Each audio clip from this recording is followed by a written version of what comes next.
वासुदेवाय ओम नमो भगवते वासुदेवाय ओम नमो भगवते वासुदेवाय ओम अज्ञानतिमिरन्धस्य ज्ञानञ्जन शलाकया चक्षुरुन्मीलितं येन तस्मै श्री गुरवे नमः। नमो ओम विष्णुपदाय राधापृष्ठाय भूतले श्रीमते भक्ति प्रपन्न ज्योति समिति नामिने नमो आचार्य पदाय दैन्यभूषण मुकुटमने गुरु करुणामूर्तये क्षमाधरी शिरोमणे नमो ओम श्रीमते भक्ति कुसुम श्रवणाय वै विष्णुपदाय देवाय कृपावेदये नमो नमः। श्री गौरी करुणामूर्तिं कृपा पूर्ण कलेवरं श्री भक्ति कुसुमं वन्दे राधा कुंज निवासिनम्।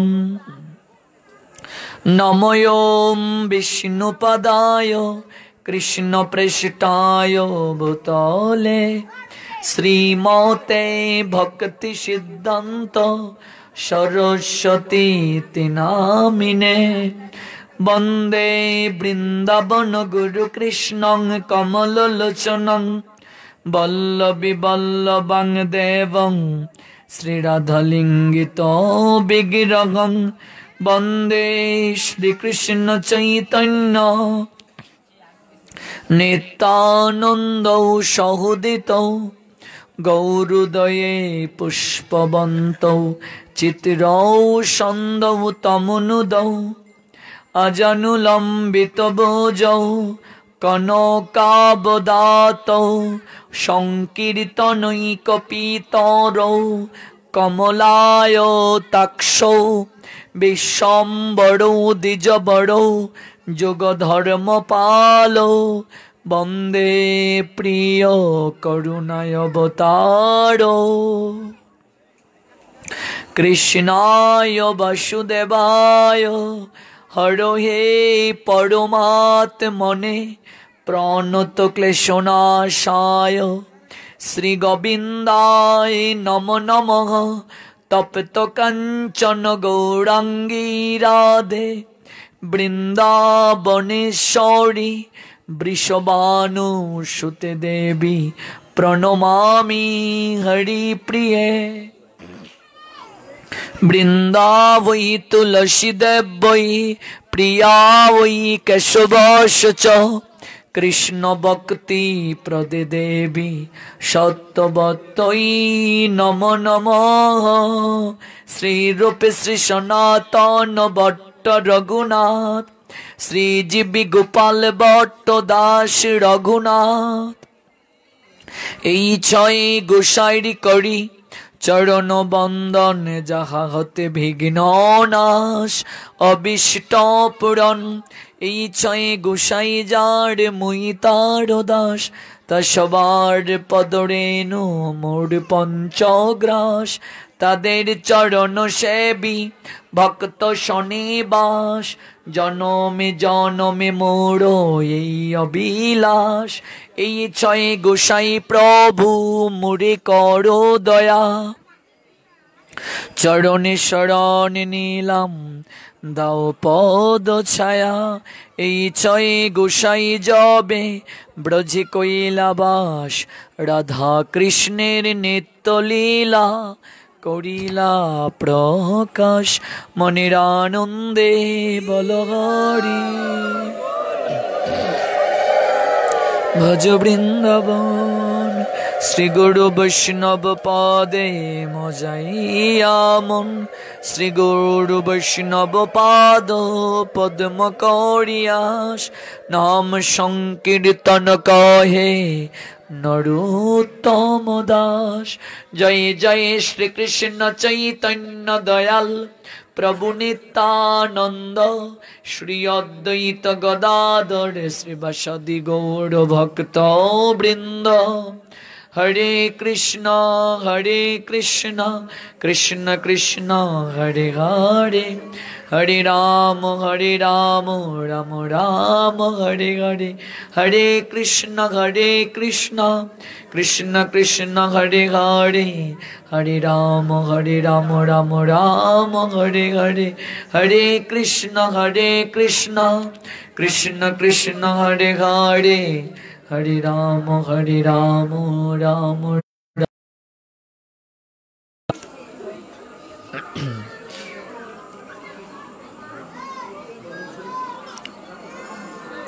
সমবেত অমৃত পিপাসু ভক্তমণ্ডলী, আজ আমরা সবাই একত্রিত হয়েছি হবিগঞ্জ জেলা সদরস্থ রামপুর মাঠ প্রাঙ্গণে একটা বিশেষ কারণকে হৃদয়ে লালন করে। আর একটু বাড়ানো যাবে না? শোনাই তো যাচ্ছে না। জয় নিতাই, জয় গৌর।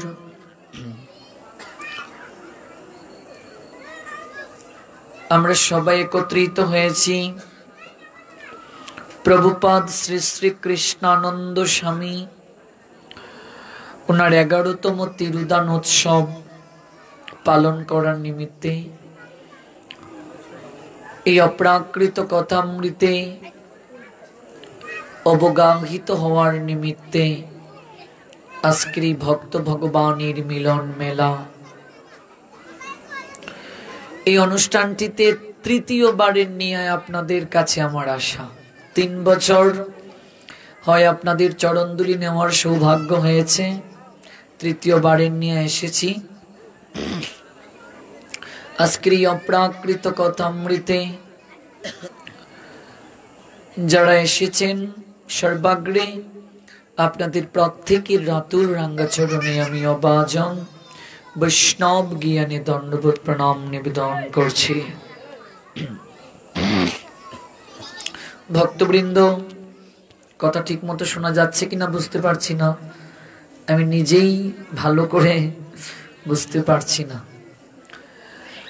তো আমরা শ্রীমদ্ ভগবদ গীতার একটা শ্লোককে কেন্দ্র করে যৎকিঞ্চিত সময় আস্বাদন করব।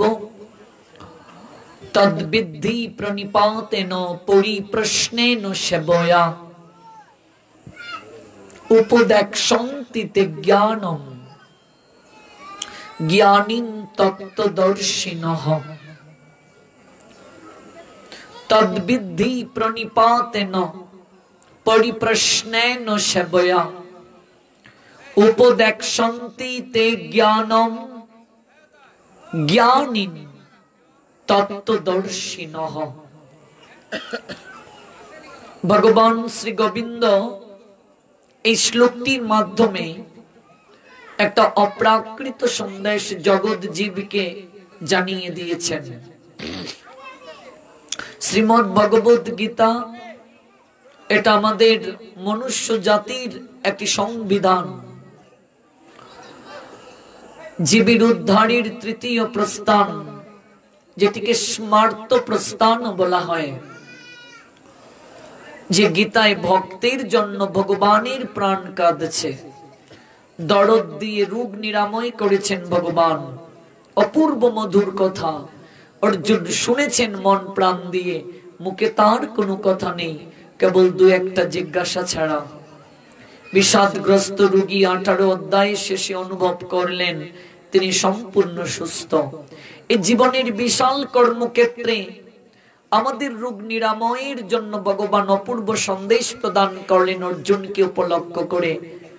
700 শ্লোকের মাঝে 574টি শ্লোকে ভগবান অর্জুনকে উপলক্ষ করে জগৎ জীবের সংশয়কে দূর করলেন। তন্মধ্যে ভগবান 574টি শ্লোকে কথা বলেছেন।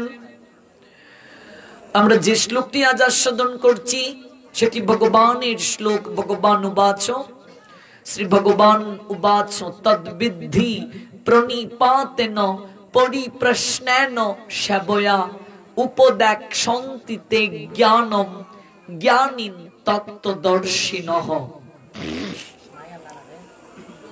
ভগবান শ্রী গোবিন্দ বলছেন এই জায়গায় একটা চমৎকার কথা বললেন। কথাটা কি? যে তত্ত্বদ্রষ্টা সদ্গুরুর নিকটে, তত্ত্বদ্রষ্টা সদ্গুরুদেবের চরণে প্রথমে আমাদের কি করতে হবে? প্রণত হতে হবে। তদ্বিদ্ধি, তারপর কি? প্রণিপাতেন। তত্ত্বদ্রষ্টা গুরুদেব কখন আমাদেরকে জ্ঞান উপদেশ প্রদান করবেন, কখন আমাদের কৃপা করবেন? এই যে 11তম তিরুদান উৎসব প্রভুপাদ শ্রী শ্রী কৃষ্ণানন্দ স্বামী মহাত্মনের শিষ্য শিষ্যাবৃন্দ পালন করছেন, এটা গুরুদেবের প্রতি ঐকান্তিক ভক্তি না থাকলে কারো পক্ষে সম্ভব নয়। গুরুদেবের প্রতি ঐকান্তিক শ্রদ্ধা না থাকলে কারো পক্ষে সম্ভব নয় করা।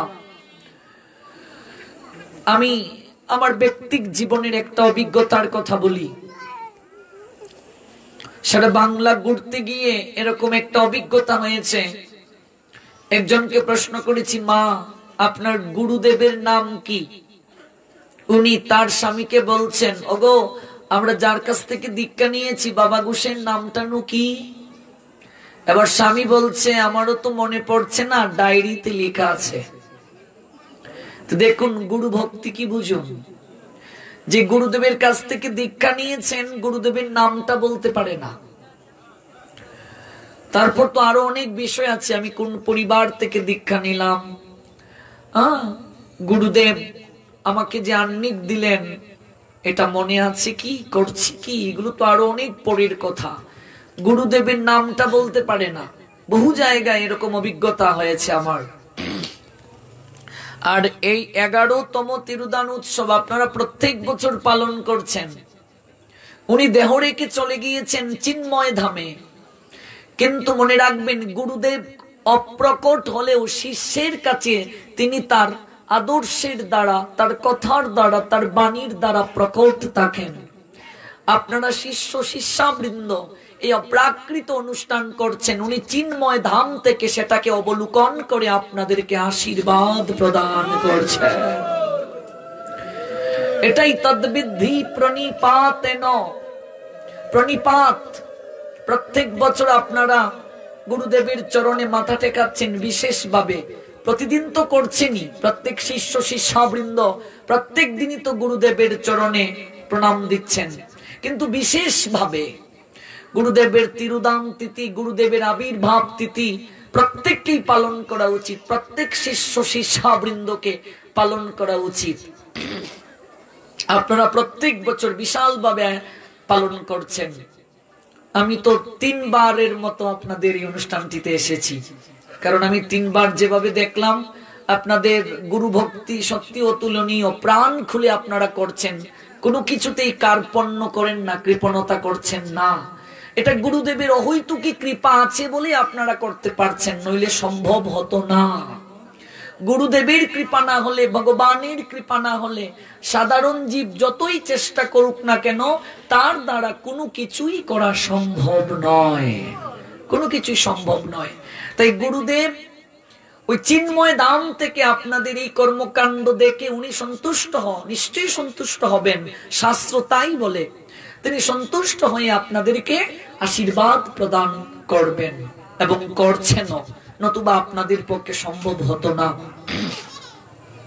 প্রণিপাতেন, গুরুদেবকে প্রণিপাত করতে হবে, প্রত্যহ প্রণিপাত। এবার শাস্ত্র কি বলছে একটু দেখে নিন। আমরা যখন মন্দিরে যাব, মা মন্দিরে ভগবানকে দর্শন করতে যাব, মনে রাখবেন রাস্তার পাশে মনে করুন একটা মন্দির, নিত্য সেবা পূজা হয়। পিছনে কি শোনা যাচ্ছে? শোনা যাচ্ছে না? একটু ঘুরিয়ে দাও এটা। পিছনে শোনা যাচ্ছে?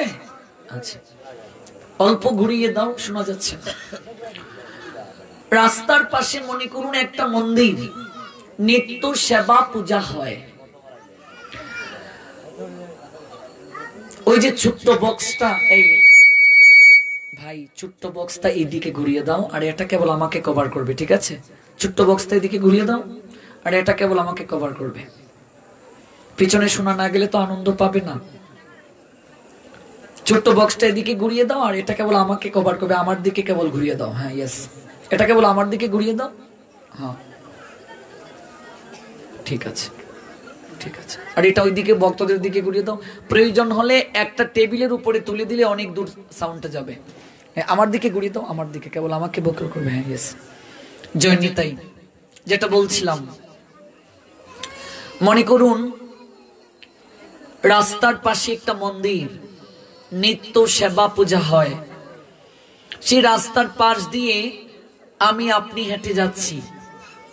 আমাদের শাস্ত্র বলছেন, কোন মন্দিরের পাশ দিয়ে যদি হেঁটে যায়, তাহলে আমাদের কর্তব্য হচ্ছে সেই মন্দিরে ভগবানকে দর্শন করে যাওয়া।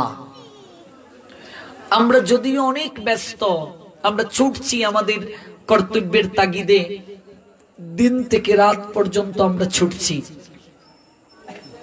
এই পা দিয়েছেন ভগবান, ভগবানের মন্দিরে গিয়ে ভগবানকে দর্শন করার জন্য। এই চোখ দিয়েছেন ভগবানকে দর্শন করার জন্য। হাত দিয়েছেন ভগবানের গুণকীর্তন করার জন্য, হাতে তালি দিয়ে। যতই ব্যস্ত হই না কেন মা, রাস্তার পাশে যদি মন্দির পড়ে, আর কত সময়ই লাগে, 2 মিনিট না হয়, একটু ভেতরে প্রবেশ করে ভগবানকে একটু দর্শন করে প্রণাম দিয়ে যাওয়া উচিত, প্রণিপাত করে যাওয়া উচিত। যদি কেউ না করে যায়, মনে রাখবেন, বিগ্রহ দর্শন করে যদি কেউ দণ্ডবোধ না করে, প্রণাম না করে, তাহলে অপরাধ হয়ে যায়। প্রণামের মাঝে অপরাধ রয়েছে। প্রণিপাত এন যে বলছেন ভগবান, প্রণিপাতটা কিভাবে করবেন? একটা শ্লোক নিয়েই কেবল শুনছি গীতার। আমরা প্রণিপাত করব কিভাবে? বলছেন, তদ্বিদ্ধি প্রণিপাতেন। প্রণিপাত করব ভগবানকে। কিভাবে প্রণিপাত করব? মায়েরা করবে পঞ্চাঙ্গে, অর্থাৎ মায়েদের স্তন মৃত্তিকায় স্পর্শ করতে পারবে না। মানে লম্বা হয়ে যে আমরা বাবাজিরা সাষ্টাঙ্গে করে, এটা মায়েরা করবে না। পঞ্চাঙ্গ প্রণাম। তো ধামে যখন যাবেন, মানে বৃন্দাবনে, নবদ্বীপে, পুরী ধামে, মনে করো অযোধ্যায়, মথুরায়, তখন আর এই বিচারটা নাই। তখন আপনি গোড়াগুড়ি করতে পারবেন, সাষ্টাঙ্গে প্রণাম করতে পারবেন, মায়েরাও করতে পারবে। ব্রজের দুলার এত মহিমা এবং ধামের এত মহিমা। মনে করুন কেউ যদি স্নান করতে পারে না, যদি একটু মৃত্তিকা, ধুলি যদি গায়ে ছিটিয়ে দেয়, সঙ্গে সঙ্গে তার স্নানের ফল হয়ে যায়, অর্থাৎ সঙ্গে সঙ্গে তার স্নান হয়ে যায়। আপনি প্রস্রাব করেছেন, জল নেওয়ার সুযোগ নেই, মনে করুন একটু ধামের মাটি স্পর্শ করলে আপনার শরীর পবিত্র হয়ে যাবে। এটা আলাদা বিষয়, ধামের ক্ষেত্রে আলাদা। কিন্তু এমনিতে অবশ্যই সুযোগ থাকলে আমাকে প্রস্রাব করে জল নিতে হবে, ল্যাট্রিন থেকে এসে স্নান করাটা উচিত, অসমর্থ হলে কোমর পর্যন্ত ধোয়া উচিত। কিন্তু ধামের ক্ষেত্রে আলাদা, এগুলো চিন্ময়, সমস্ত কিছু চিন্ময়। বাথরুমে যাওয়ার জন্য একটা আলাদা কাপড় রেখে দিবেন, কারণ অনেক সময় এই কাপড়, আর ভগবানের রুমে যাওয়ার জন্য, ঠাকুর ঘরে যাওয়ার জন্য একটা কাপড় আলাদা রেখে দেবেন। প্রত্যেক দিন আপনি যখন ঠাকুর ঘরে সন্ধ্যা প্রদীপ দেখাবেন, আন্নিক করবেন গুরুদেবের, এই কাপড়টা পরে করলেন, এটা একটা ফিক্সড রেখে দেবেন ঠাকুর ঘরের জন্য, যে এই কাপড়টা কেবল ভগবানের সেবার জন্য, এরকম রেখে দিবেন। কারণ আমরা অনেক সময় সূচি থাকতে পারি না, সংসারী মানুষ যারা, অনেক কাজ করতে হয় আমাদের, আমরা সূচি থাকতে পারি না। মন্দিরে যারা বাস করে তাদের মতো তো আর আমাদের এরকম সূচি থাকাটা সম্ভব হয় না। এই জন্য ভগবানের কাজের জন্য, ভগবানের কাজ, আরতি, আন্নিক, গুরুদেবের মন্ত্র জপ করা ইত্যাদির জন্য একটা আলাদা কাপড় রেখে দেবেন, যে আমি যখন ভগবানের গড়ে যাব মন্ত্র স্নান করে ওই কাপড়টা পরে যাব, ভগবানের ঘরের কাজ শেষ, কাপড়টা খুলে রেখে দিলেন, এটা পরিষ্কার থাকলো। কিন্তু ধামের ক্ষেত্রে আলাদা। ধামে সমস্ত কিছুই পবিত্র। ধাম আমাদেরকে পবিত্র করে, ধামের মাটি আমাদেরকে পুত ও পবিত্র করে। পুত শব্দের অর্থ পবিত্র, পয় দীর্ঘকার ত, পুত মানে হচ্ছে পবিত্র, অত্যধিক পবিত্র। এই জন্য ধামে গিয়ে মাতাজিরা যদি সাষ্টাঙ্গে প্রণতি করে, প্রণিপাত করে, গড়াগড়ি করে, তাতে কোনো সমস্যা নেই, বরং কৃপা হবে। কিন্তু এমনিতে মায়েরা পঞ্চাঙ্গে প্রণাম দেবে, প্রণিপাত। তখন এই প্রণিপাতটা কিভাবে দেবে? ভগবান বলছেন তদ্বিদ্ধি প্রণিপাতেন। অর্জুন, তুমি তত্ত্বদ্রষ্টাকে যখন দর্শন করবে, কোন সাধুকে, তত্ত্বদ্রষ্টা গুরুদেবকে, বৈষ্ণবকে যখন তুমি দর্শন করবে, তখন তাকে প্রণিপাত করবে। কেন প্রণিপাত করতে হবে মা? বৈষ্ণব দেখিয়া যে না নুয়ায় মুন্ড, সেই মুন্ড পড়ে গিয়া নরকেরই কুণ্ড। একজন সাধুকে দর্শন করার সঙ্গে সঙ্গে আমাকে আপনাকে প্রণাম দিতে হবে। তোমা রাস্তা দিয়ে কেউ যাচ্ছেন, প্রণাম দেওয়ার সুযোগ, মানে মাটিতে পড়ে প্রণাম দেওয়ার সুযোগ নাও থাকতে পারে, তখন কি করব? এই দুটো হাতকে উনাকে দেখা মাত্রই দুটো হাত এরকম জোর করতে হবে, অর্থাৎ উনার প্রতি সম্মান প্রদর্শন, শ্রদ্ধা পোষণ। কেন কেন করব এটা? কারণ গোবিন্দ বলেন মম বৈষ্ণব পরাণ। ভগবান বলছেন বৈষ্ণব আমার প্রাণ হয়, সাধু আমার প্রাণ হয়। আর একজন গুরুদেব যিনি, তিনি অবশ্যই বৈষ্ণব হবেন। যেই কৃষ্ণ তত্ত্ববেত্তা সেই গুরু হয়।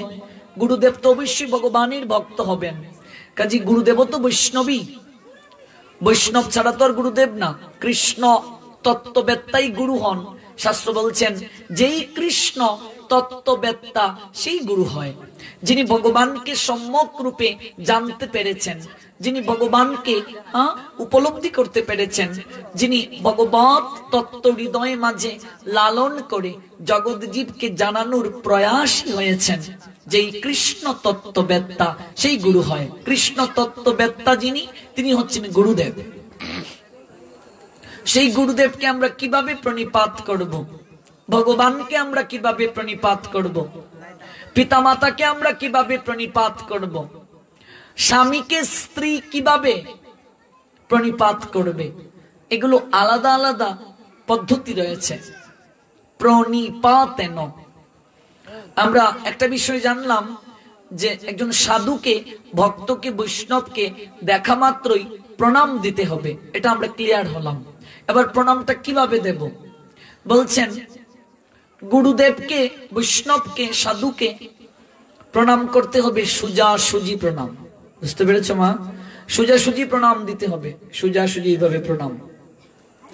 ভগবানকে প্রণাম দিতে হবে কিভাবে? ভগবান বিষ্ণু বা ভগবান কৃষ্ণ, ভগবানের মন্দিরে গেলে বিষ্ণু তত্ত্ব, ভগবানকে প্রণাম দেবে বামে রেখে। শক্তি তত্ত্ব, দেব দেবী, তাদেরকে প্রণিপাত করবে ডানে রেখে। একভাবে প্রণাম দিলে হবে না, তাহলে প্রণাম অপরাধ হয়ে যাবে। শক্তি তত্ত্বকে ডানে রেখে প্রণাম দিতে হবে। মনে করো দুর্গা মন্দিরে গিয়েছ, দুর্গা দেবীকে যেভাবে প্রণাম দেবে, জগন্নাথের মন্দিরে গিয়েছ, এইভাবে প্রণাম দিলে হবে না। মহাপ্রভুর মন্দিরে গিয়ে যদি এভাবেই প্রণাম দাও, তাহলে তোমার প্রণাম অপরাধ হয়ে যাবে। ডানে রেখে শক্তি তত্ত্ব যারা, তাদেরকে প্রণাম দিতে হবে।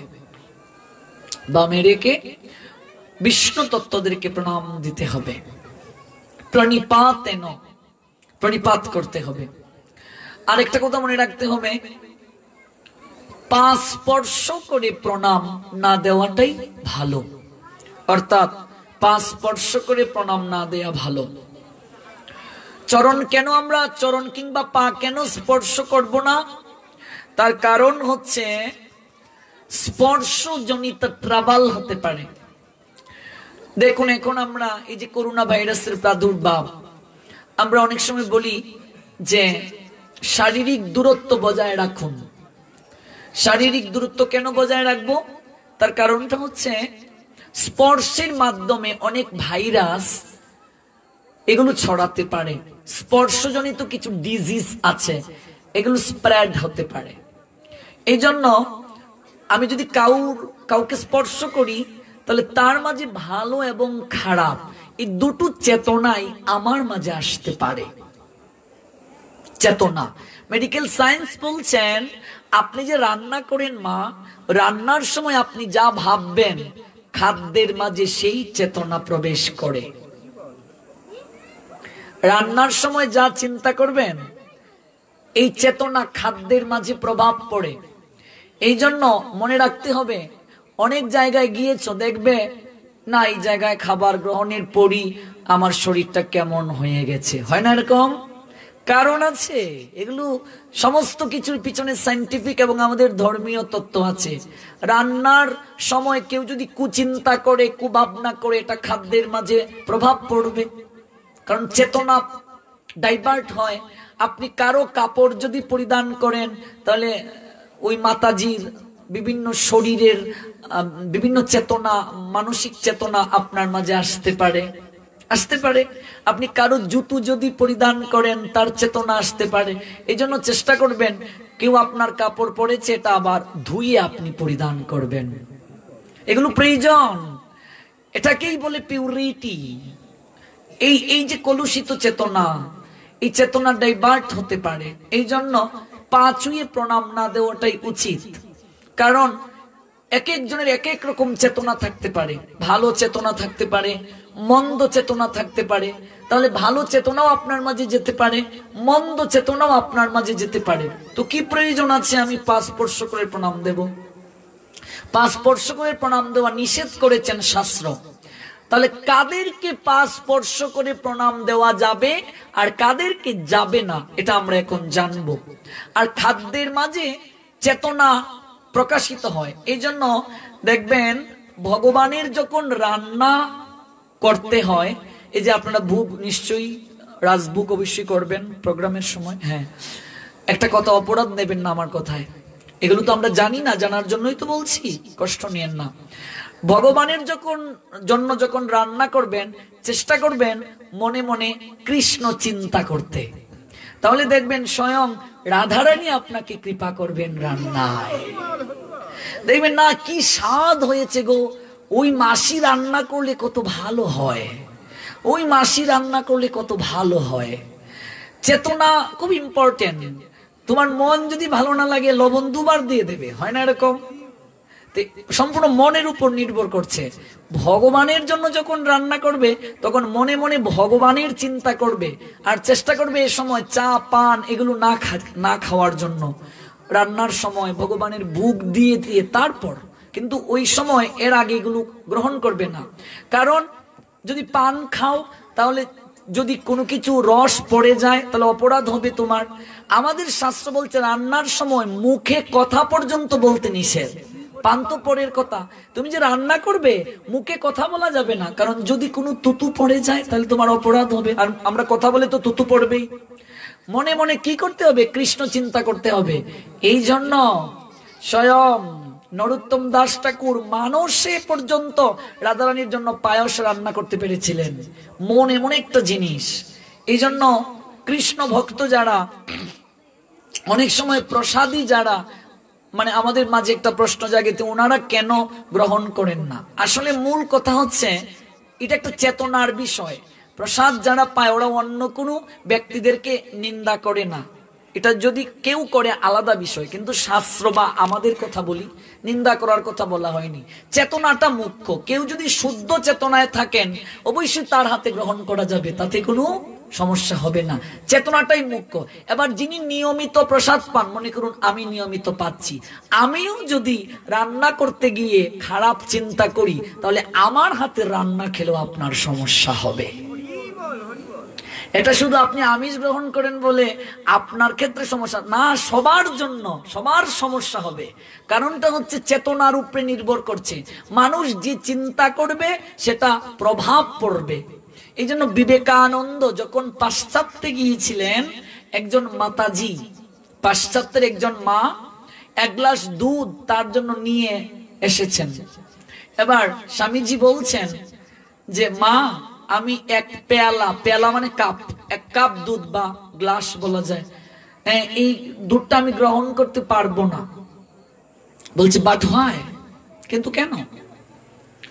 বলছেন আমি এই দুধের মাঝে আমি কামনা পরিলক্ষিত হতে দেখেছি। এবার স্বামীজির কথায় মাতাজি একটু অ্যাসেন্ট ফিল করলেন, মানে লজ্জিত হলেন। বলছেন কি স্বামীজি? আচ্ছা মা, সত্য করে বলো, এই যে দুধটা তুমি আমায় দিয়েছো, যখন জাল দিয়েছো, মনে মনে কি ভেবেছো? সত্য করে বলো। পাশ্চাত্য মাতাজি বলছেন, আমার মনে এরকম একটা চিন্তার উদয় হয়েছে, কারণ স্বামীজির চেহারা, বিবেকানন্দর চেহারা তো অনেক সুন্দর ছিল। আহারে, এরকম একটা মহাপুরুষ আমার যদি স্বামী হতো, আমার যদি স্বামী হতো। এই যে চেতনা, ওই চেতনাটা খাদ্যের মাঝে প্রভাব পড়ে গেছে, এটাই মুখ্য, আর কিছু নয়। এই চেতনা যদি কারো ভালো থাকে, তার হাতে গ্রহণ করলে কখনো সমস্যা হবে না। কিন্তু আমরা বুঝবো কি করে কার চেতনা ভালো, কার চেতনা মন্দ? এটাই মুখ্য বিষয়, আর কিছু না। এই জন্য গুরুদেবের জন্য বুক করবেন, ভগবানের জন্য বুক করবেন। যারা রান্নার দায়িত্বে থাকবেন, মনে করবেন যারা রান্নার দায়িত্বে থাকে ভগবানের, তারা সবচেয়ে ভাগ্যবান, ভাগ্যবতী। ভাবতে হবে মনে মনে যে আমার হাতে ভগবান খাবার গ্রহণ করবেন, আমার হাতে মহাপ্রভু আজ গ্রহণ করবেন। তার মানে কতটা আমাকে পরিশুদ্ধ থাকতে হবে ভেবে দেখো মা। আমার হাতে আজ ভগবান গ্রহণ করবেন, তার মানে আমাকে কতটা পরিশুদ্ধ থাকতে হবে। এই দিন আমি রান্না করব, সবজি বানাবো মহাপ্রভুর জন্য, আমার হাতে মহাপ্রভু খাবে। চিন্তা করবে ভেতরে ভেতরে, দেখবে প্রসাদ অমৃত হবে। ভগবান নিজে এসে কৃপা করবেন, রাধারানী নিজে কৃপা করবেন। মনে মনে কৃষ্ণ চিন্তন করবে আর রান্না করবে। এটা চৈতন্য মহাপ্রভুর শিক্ষা। খাইতে বইতে শুইতে সব সময় নাম নেবে, সব সময় নাম। খাইতে বইতে শুইতে সব সময়, কিবা দিবা কিবা নিশি কিবা জাগরণে, অহর নিশি চিন্ত কৃষ্ণ বলহ বদনে। দিন কি রাত কি, সব সময় সর্বদা ভগবানের নাম করো, দেখবে ওই নাম তোমাকে কৃপা করবে। এই জন্য চেতনা যদি পরিশুদ্ধ থাকে, অবশ্যই প্রসাদ গ্রহণ করা যাবে। চেতনার উপরে নির্ভর করছে। যেমন খাদ্য তেমন মন, আমরা যেমন খাবার গ্রহণ করব, আমাদের মনটা সেরকম হবে। যেমন মন তেমন বুদ্ধি, যার মন যেমন বুদ্ধি সেরকম। যেমন বুদ্ধি তেমন স্থিতি, যেমন স্থিতি তেমন লয়, যেমন লয় তেমন প্রাপ্তি। একেবারে বাস্তব নিয়ে উদাহরণ দিই, তাহলে বুঝতে সহজ হবে। মনে করো আজ রাত্রে কোনো কিছু এক জায়গায় গিয়েছো, মানে পরিবেশ দেখে তোমার ভালো লাগে নাই, না খাবো না, না না খেয়ে নাও, জোর করে না। অনেকে দেখবে খাবারের পরে দেখবে একটু পেটে ট্রাবল হয়ে যাচ্ছে, হয় না এরকম সমস্যা? না কেন যে খেলাম, আমি আগেই বুঝেছি এখানে সমস্যা হতে পারে। আসলে সব মনের উপরে নির্ভর করে। মানুষের যে শরীরে রোগ হয়, এই রোগগুলো অধিকাংশ রোগের, মনে রাখবেন, সৃষ্টি হচ্ছে মন থেকে। যার মন যত সুস্থ, তার শরীর তত সুস্থ। মনকে কি করে সুস্থ করতে হবে, এটাই হচ্ছে চৈতন্য মহাপ্রভুর শিক্ষা। আমাদের মন কি করে সুস্থ হবে? আচ্ছা, অসুস্থ শরীর হলে আমরা হাসপাতালে নিয়ে যাই। আচ্ছা বলো মা, মন যদি অসুস্থ হয় কোন জায়গায় নিয়ে যাবে? অসুস্থ যদি মন হয়ে যায়, তাহলে তুমি এই মনকে কি করে সুস্থ করবে? কোন হাসপাতালে নিয়ে গিয়ে ট্রিটমেন্ট করলে হবে? তাহলে মন সুস্থ কি করে করা যায়? অসুস্থ মনের চিকিৎসালয় হচ্ছে কেবল সাধু সঙ্গ। অসুস্থ মনের চিকিৎসালয় হচ্ছে কেবল মন্দির। দেখবে একটু মন্দিরে গিয়ে বসলে কেমন জানি মনের মাঝে শান্তি লাগছে, তাই তো? একটু সাধু সঙ্গে গিয়ে কৃষ্ণ কথা শুনলে বাহ, খুব ভালো লাগছে, তো মনটা আজকে খুব ভালো লাগছে। সাধুর সঙ্গ এতটা অসুস্থ মনকে সুস্থ করে। ভগবানের কথা এটা কখনো আপনি উপলব্ধি না করলে, সেই ভাবনাটা না আনলে, কখনো অন্য কেউ বুঝতে পারবে না। যে আসবে সে কেবল বুঝতে পারবে যে অসুস্থ মন কিভাবে সুস্থ হয়। সাধু সঙ্গ বিনা তোমার কোথায় আছে ইষ্ট, বৈষ্ণব চরণে মজ ঘুচিবে অনিষ্ট। এই অসুস্থ মনকে চিকিৎসার শিক্ষা দিলেন আমার গৌর হরি। কিভাবে শিক্ষা দিলেন? বললেন অসুস্থ মনকে সুস্থ করতে গেলে তোমরা মন্ত্র জপ করো। মন্ত্র শব্দের অর্থ কি? মন মানে হৃদয়, ত্র মানে তারণ করা। মন মানে হৃদয় আর ত্র মানে তারণ করা। মনের সমস্ত অনাবিলতা যাহা জপের মাধ্যমে তাড়িত হয় তাহাকে মন্ত্র বলে। আর চৈতন্য মহাপ্রভু এই মন্ত্রের মাঝে মহাশক্তি দান করেছেন। এই জন্য হরে কৃষ্ণ আমরা মহামন্ত্র বলি, হরে কৃষ্ণ কৃষ্ণ কৃষ্ণ হরে হরে, হরে রাম রাম রাম হরে হরে। এটাকে মহামন্ত্র বলা হচ্ছে। বাকিগুলো মন্ত্র, এটা মহামন্ত্র কেন? তার কারণ হচ্ছে এই মন্ত্রের মাঝে আমার গৌর সুন্দর মহাপ্রভু মহাশক্তি দান করেছেন। ওই মহাশক্তিটা কি? ওই মহাশক্তিটা হচ্ছে প্রেম শক্তি। এই প্রেম শক্তিটা কার কাছ থেকে মহাপ্রভু আনলেন? এই প্রেম শক্তিটা আনলেন শ্রীমতী রাধারানীর কাছ থেকে। রাধারানী মানে প্রেম বাঙ্ময়ী প্রতিমা। ওই রাধারানীকে গিয়ে আমার গৌর সুন্দর অর্থাৎ গোবিন্দ যখন ব্রজলীলার শেষ প্রান্তে গোবিন্দ ভগবান শ্রী গোবিন্দ রাধারানীকে বলছেন, হ্যাঁ গো শ্রীমতী, আমি তোমার স্বরূপে আমি নিজের মনটাকে গঠন করতে চাই। গোবিন্দ দেখলেন শ্রীমতী রাধারানী সারাটা জীবন ভগবানকে ভালোবাসলেন, 100টা বছর কৃষ্ণ বিরহে ক্রন্দন করলেন, ভালোবেসে কাঁদলেন। এই যে ভালোবাসলেন, এই ভালোবাসার মাঝে এমন কি মাধুর্য আছে গো, ওই ভালোবাসার মাঝে এমন কি সুখ আছে। ভালোবাসার মানুষ কষ্ট দিলেও, অন্য একটা শক্ত কথা বললেও এটা কষ্টের মনে হয় না। তোমার সন্তান তোমাকে একটা বড় কথা বলে ফেললো, একটু পরে এসে যখন ডাকে মা, শেষ কোথায় যে হারিয়ে গেছে, মুহূর্তের মাঝে সব ভুলে গেছো। কারণ কি? তুমি ভালোবাসো বলে তো, সন্তানকে ভালোবাসো বলে তো। অনেক অপরাধ যেটা না আর জীবনেও তোর মুখ আমি দেখবো না।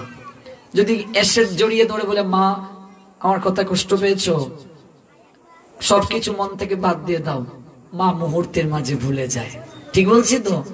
ছোটবেলা আমার মা একদিন বললেন তোর মুখ যেন আর না দেখি, এই যে যাচ্ছিস আর আসবি না। আমার কি লাগলো, এরকম বড় কথা বলতে পারলো আর মুখ দেখবে না। পরে আমি যখন একটু দেরি করে আসছি, মা আবার কান্নাকাটি করে। আমি ভাবলাম এই কি ব্যাপার, আমাকে বললো যেন আমি আর না আসি, এবার একটু ইচ্ছে করে দেরি করে আসার পর মা নিজেই কান্না করে। ব্যাপারটা কি? তোমার মা বললেন যদি কোনোদিন বাবা হস তাহলে বুঝবে এটা, এর আগে বুঝবে না। মায়ের গালিগালাজ গুলোও সন্তানের জীবনে আশীর্বাদ। মা যদি সন্তানকে গালিগালাজ করে এটাও আশীর্বাদ। এখন বুঝি বা এটা আমি পূর্ণভাবে উপলব্ধি করি, সন্তানের জীবনে মায়ের সবকিছু আশীর্বাদ, বাবার সবকিছু আশীর্বাদ। একটা মা যদি সন্তানকে গালিগালাজ করে এটাও আশীর্বাদ। এটা আমার বয়সী ছেলে মেয়েদেরকে বলছি, ওনারা যেন অনেক সময় মা বাবার প্রতি রাগ করে সংসার ছেড়ে চলে যায়, ওরা বোকা। আরে মা কি কখনো সন্তানের অমঙ্গল কামনা করতে পারে? বাবা কি সন্তানের অমঙ্গল কামনা করতে পারে? প্রশ্নই উঠে না, প্রশ্নই উঠে না। মা বাবা কোন সময় সন্তানের অমঙ্গল কামনা করতে পারেন না।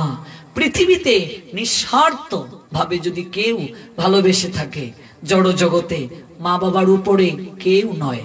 যদি কেউ মায়ের থেকে বেশি তোমাকে আদর দেখায়, বুঝতে হবে সেই আদরের মাঝে কপটতা আছে। মায়ের চেয়ে বেশি আদর যদি কেউ দেখায় যে আমি তোমার মা থেকেও ভালোবাসি, তোমার বাবা থেকেও ভালোবাসি, তাহলে বুঝতে হবে এটা ভেজাল আছে।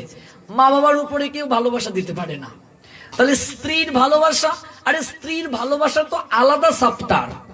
স্বামী স্ত্রীর ভালোবাসা এটা হচ্ছে আরেকটা বিষয়, মা বাবার ভালোবাসা আরেকটা বিষয়। মা বাবার ভালোবাসার সঙ্গে স্ত্রীর ভালোবাসা তুলনা চলে না, আর স্ত্রীর ভালোবাসার সঙ্গে মা বাবার ভালোবাসা তুলনা চলে না। মা বাবার ভালোবাসা এটা হচ্ছে আলাদা চ্যাপ্টার, স্ত্রীর ভালোবাসা আলাদা চ্যাপ্টার। আমরা অনেক সময় মানে মূর্খতার বশবর্তী হয়ে মা বাবার ভালোবাসার সঙ্গে বউয়ের ভালোবাসাকে মিলাতে চাই, এটা সম্পূর্ণ ভুল, এটা আমাদের অজ্ঞতা। স্বামী স্ত্রীর ভালোবাসা আলাদা বিষয়, মা বাবার ভালোবাসা আলাদা বিষয়, এটার সঙ্গে তুলনা করা চলে না। বিশেষ করে আধুনিক যুগের ছেলে মেয়েরা এটা ভাবে, এটা ঠিক নয়। পৃথিবীতে মা বাবা যেভাবে সন্তানকে ভালোবাসেন, এই ভালোবাসাটা আর কেউ দিতে পারে না, পারবেও না। তার পিছনে কারণ আছে। মায়ের সঙ্গে তো সন্তানের নারীর সম্পর্ক, এত আপনা থেকেই ভালোবাসবে। একটা নারীর টান রয়েছে, মা বাবার ব্লাড কানেকশন সন্তানের সঙ্গে, বাবার বীর্যের গুণাবলী সন্তানের শরীরে, মায়ের রজের গুণাবলী সন্তানের জীবনে। তাহলে তো এই ভালোবাসা আপনা থেকে আসবেই। এটা তো শরীরের কানেকশন, রক্তের কানেকশন, রজবীর্যের কানেকশন। তাহলে এটা তো আপনা থেকেই আসবে, এটা মন থেকে আসবে। সন্তান আদু আদু যখন কথা বলতে শিখে, মা মা বলে, বাবা বাবা বলে, কই পৃথিবীর আর কোনো ডাক তো তার মুখে দিয়ে আসে না। এটা কানেকশন, এটা আপনা থেকে হয়ে যায়। এই জন্য মনে রাখবেন, মা বাবাকে চরণ স্পর্শ করে প্রণাম করা যাবে, মা বাবার চরণ স্পর্শ করে প্রণাম করা যাবে।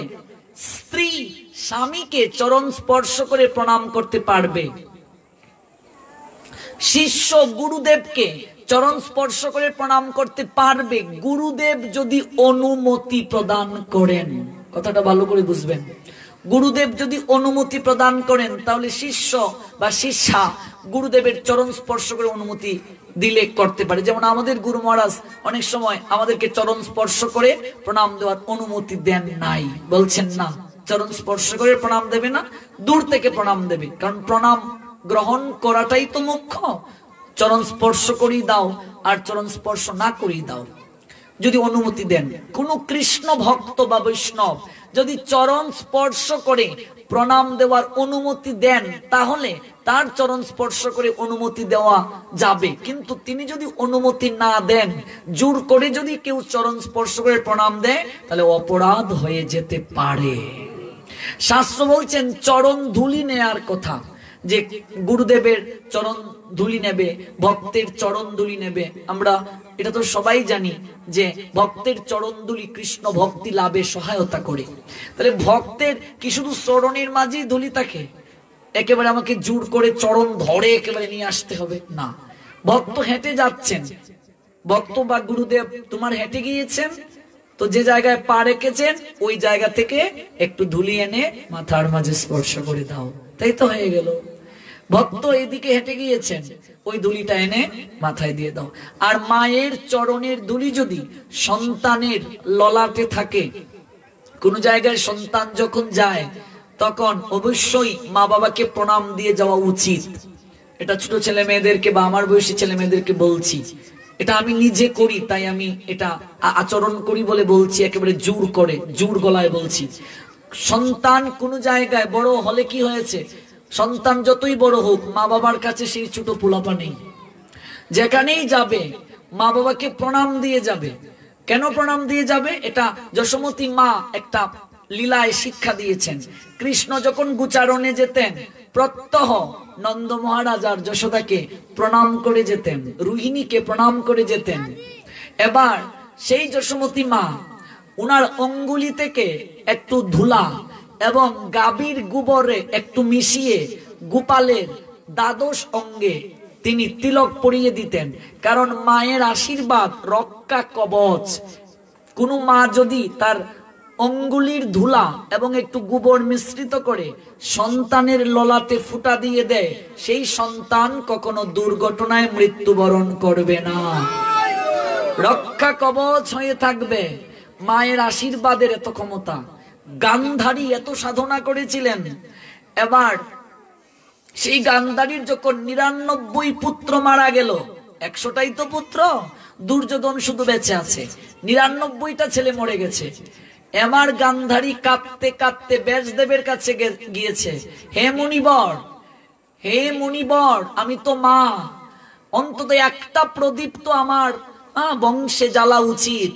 আমার পেটের 99টা সন্তান ছেলে পাণ্ডবরা নিধন করলো, মনের দুঃখে কথা বলছেন। একটা ছেলে তো অন্তত বেঁচে থাকুক, যে আমায় মা বলে ডাকবে। চিন্তা করো কতটা কষ্ট, ভাবা যায়? এতগুলো ছেলে চোখের সামনে মারা গিয়েছে। গান্ধারী ক্রন্দন করছেন, একটা ছেলে অন্তত বেঁচে থাকুক। কিভাবে আমি আমার সবকিছু দিতে পারি সন্তানের জন্য? চিন্তা করে দেখো, যে গান্ধারী সারাটা জীবন চোখ বেঁধে রাখলেন, গান্ধারীকে যদি আমরা মানে মাতৃত্বের দিক থেকে বিবেচনা করি, মাতৃত্বের দিক থেকে যদি গান্ধারীকে আমরা বিচার করি, তাহলে আমরা মা কেমন হয় এটা বুঝতে পারবো। দেখো, এত বছর চুকটাকে বেঁধে রাখলেন, এটা তো সাধনা। সাধনা মানে কি মা?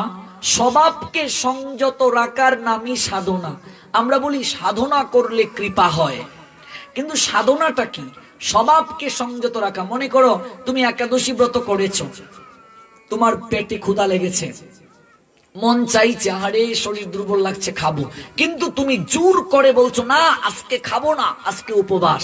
এই যে স্বভাবকে সংযত রাখা, না আজকে পান খাবো না একাদশী, না আজকে চা খাবো না একাদশী, ইচ্ছে হচ্ছে খেতে কিন্তু তুমি খাচ্ছ না, দমন করে রাখছো, এটাই সাধনা। সাধনা বুঝতে পেরেছো? মানে ইচ্ছে হচ্ছে কিন্তু না, আজকে ভগবানের জন্য উপবাস, এই যে সাধনা। এই সাধনা মানেই শক্তি আসবে, কৃপা হবে। গান্ধারী চুকটা বেঁধে রাখলেন এতটা বছর, কি সাধনা, কঠোর থেকে কঠোর সাধনা। যে সাধনার গুণে তিনি একটা বিশাল লুক পেতে পারেন, দেহ রাখার পর একটা শ্রেষ্ঠত্বের স্থান পেতে পারেন। কিন্তু ব্যাসদেবকে গিয়ে গান্ধারী বললেন, হে মহর্ষি, আমি কিচ্ছু চাই না, আমার সারা জীবনের সমস্ত সাধনাও যদি আমার সন্তানের জন্য নষ্ট হয়ে যায়, আমি তো মা, আমি তো মা, আমার সব কিছু ফুরিয়ে আমি ভিখারিনী হতে রাজি আছি, কিন্তু আমার সন্তান ভালো থাকুক। দেখো মা কাকে বলে, মা কাকে বলে। দেখো, আমি কষ্ট পাই, ভিখারি হই, কিন্তু আমার সন্তান ভালো থাকুক। ও মা, চোর যদি কোনো সন্তান হয় অন্যের কাছে খারাপ, যদিও কোনো মা চায় না আমার সন্তান চোর হোক, কিন্তু সেই চোরের জন্যও তো মায়ের মন কাঁদে নাকি? তাকেও তো পেটে ধরতে অনেক কষ্ট হয়েছে। তাহলে একটা আতুর কিংবা অন্ধ জন্ম নিল, সেই সন্তানের জন্য কি মার ভালোবাসা কম থাকে? কারণ তার জন্যও তো কষ্ট করতে হয়েছে মাকে। মায়ের কাছে তো সবাই সমান।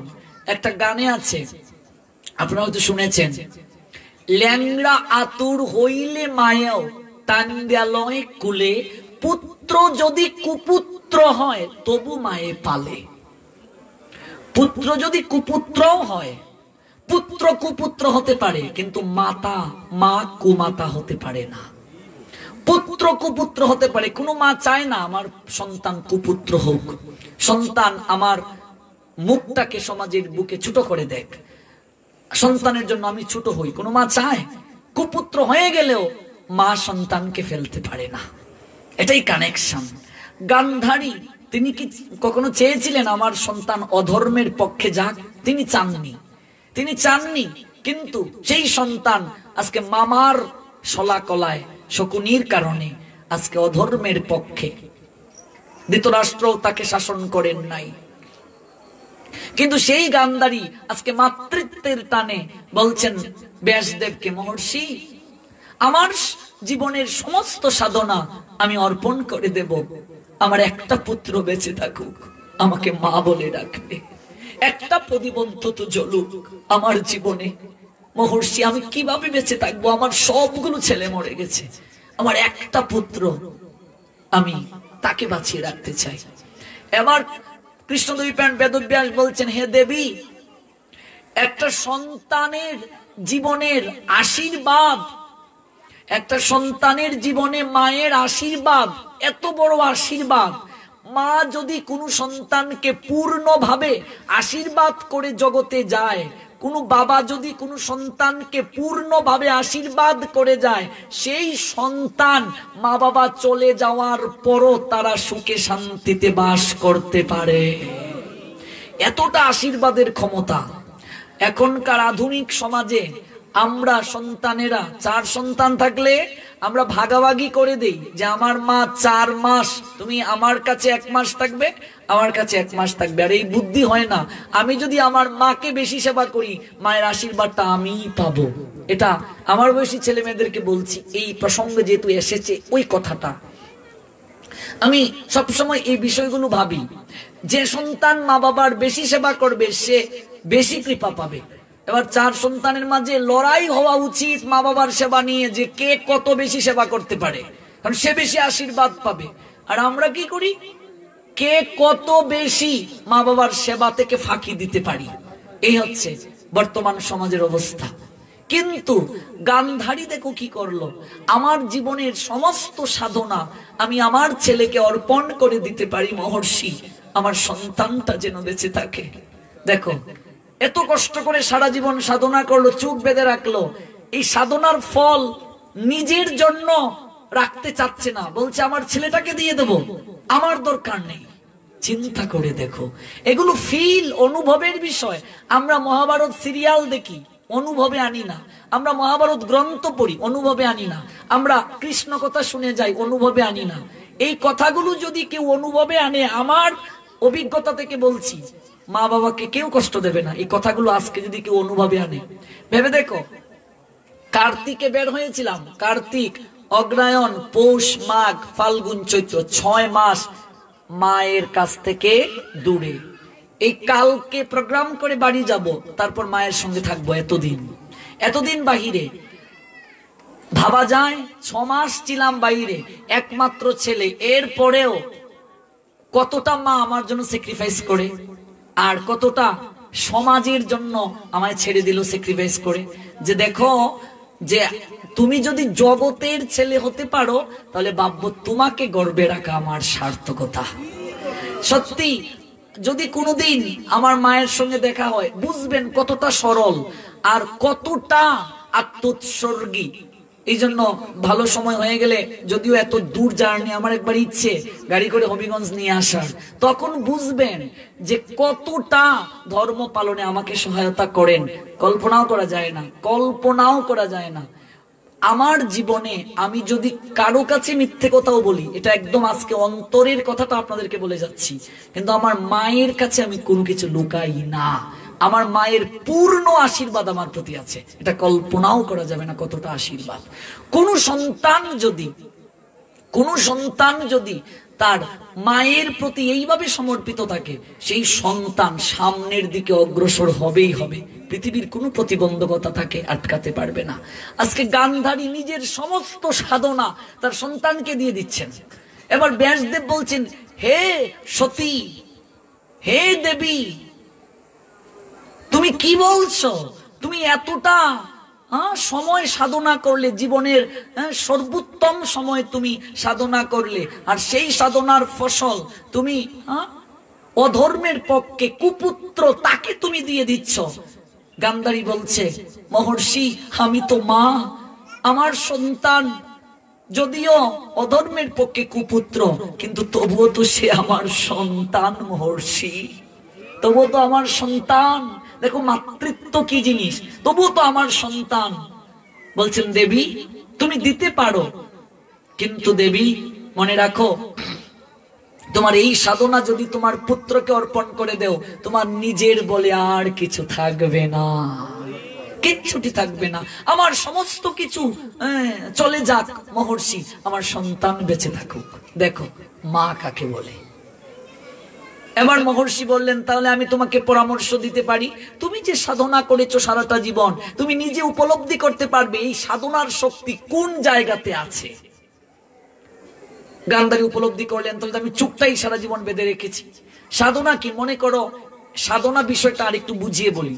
মনে করো তুমি সংকল্প করেছো যে আমি প্রত্যেক দিন সকাল 7টা থেকে 8টা পর্যন্ত 1 ঘন্টা কারো সঙ্গে কথা বলবো না।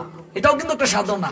মনে মনে কৃষ্ণ চিন্তন করব, এই 1 ঘন্টা সময় আমি কারো সঙ্গে কথা বলবো না, মৌন ব্রত পালন করব। এটা যদি তুমি 5 বছর সংকল্প করো, এই যে 1 ঘন্টা প্রত্যেকদিন তুমি মৌন ব্রত থেকে কৃষ্ণ চিন্তন করছো কারো সঙ্গে কথা না বলে, এটার একটা শক্তি তোমার ভেতরে সঞ্চয় হচ্ছে। সাধনা কি বুঝতে হবে। আমার জীবনে এমন একটা মেয়ের সঙ্গে পরিচয় ছিল, যে চাতুর্মাস্য মানে 4 মাস ভোর 3টা থেকে সকাল 8টা পর্যন্ত কারো সঙ্গে কথা বলতো না, মৌন ব্রত পালন করত। সাধনা, এগুলো সাধনা। অনেক শিকার আছে। রাধাকুণ্ডে অনেক বাবাজিরা দেখবে মৌন ব্রত পালন করেন কার্তিক মাসে। 1 মাস আকার ইঙ্গিতে কথা বলেন, মুখ দিয়ে কথা বলেন না। অনেক আছে শুধু মাধুকরীতে রুটি সবজি পাচ্ছে আর শুধু সাধনা। এই যে সাধনা, সাধনার এক একটু স্টেপ যদি মনে করো যে না আমি প্রত্যেক দিন তুলসীকে স্নান না করিয়ে আমি জল গ্রহণ করব না, আমি নিজে স্নান করে, এটাও একটা সাধনা তোমার। কেমন? যদি মনে করো না আমি এক অধ্যায় গীতা পাঠ না করে কিচ্ছু খাবো না, এটাও একটা সাধনা। এবার তুমি কোনটা গ্রহণ করবে? সবগুলো যদি গ্রহণ করতে না পারো কয়েকটা গ্রহণ করো। হ্যাঁ, যে আমি প্রত্যেক দিন স্নান করে সূর্যকে একটা প্রণাম দেব, এটাও একটা সাধনা, মিস করা যাবে না একদিনও। যেখানেই থাকবে ওই জায়গা থেকেই সূর্যকে মনে মনে প্রণাম দেবে। আমি ঘুম থেকে উঠে আমি একটা ভূমিকে প্রণাম দেব, এটাও একটা সাধনার মাঝে পড়ে। আমি তুলসীকে প্রত্যেক দিন পরিক্রমা করব, একদিনও মিস করব না। আমি প্রত্যেক দিন এক অধ্যায় গীতা পাঠ না করে কিচ্ছুটি গ্রহণ করব না, এই যে সাধনা।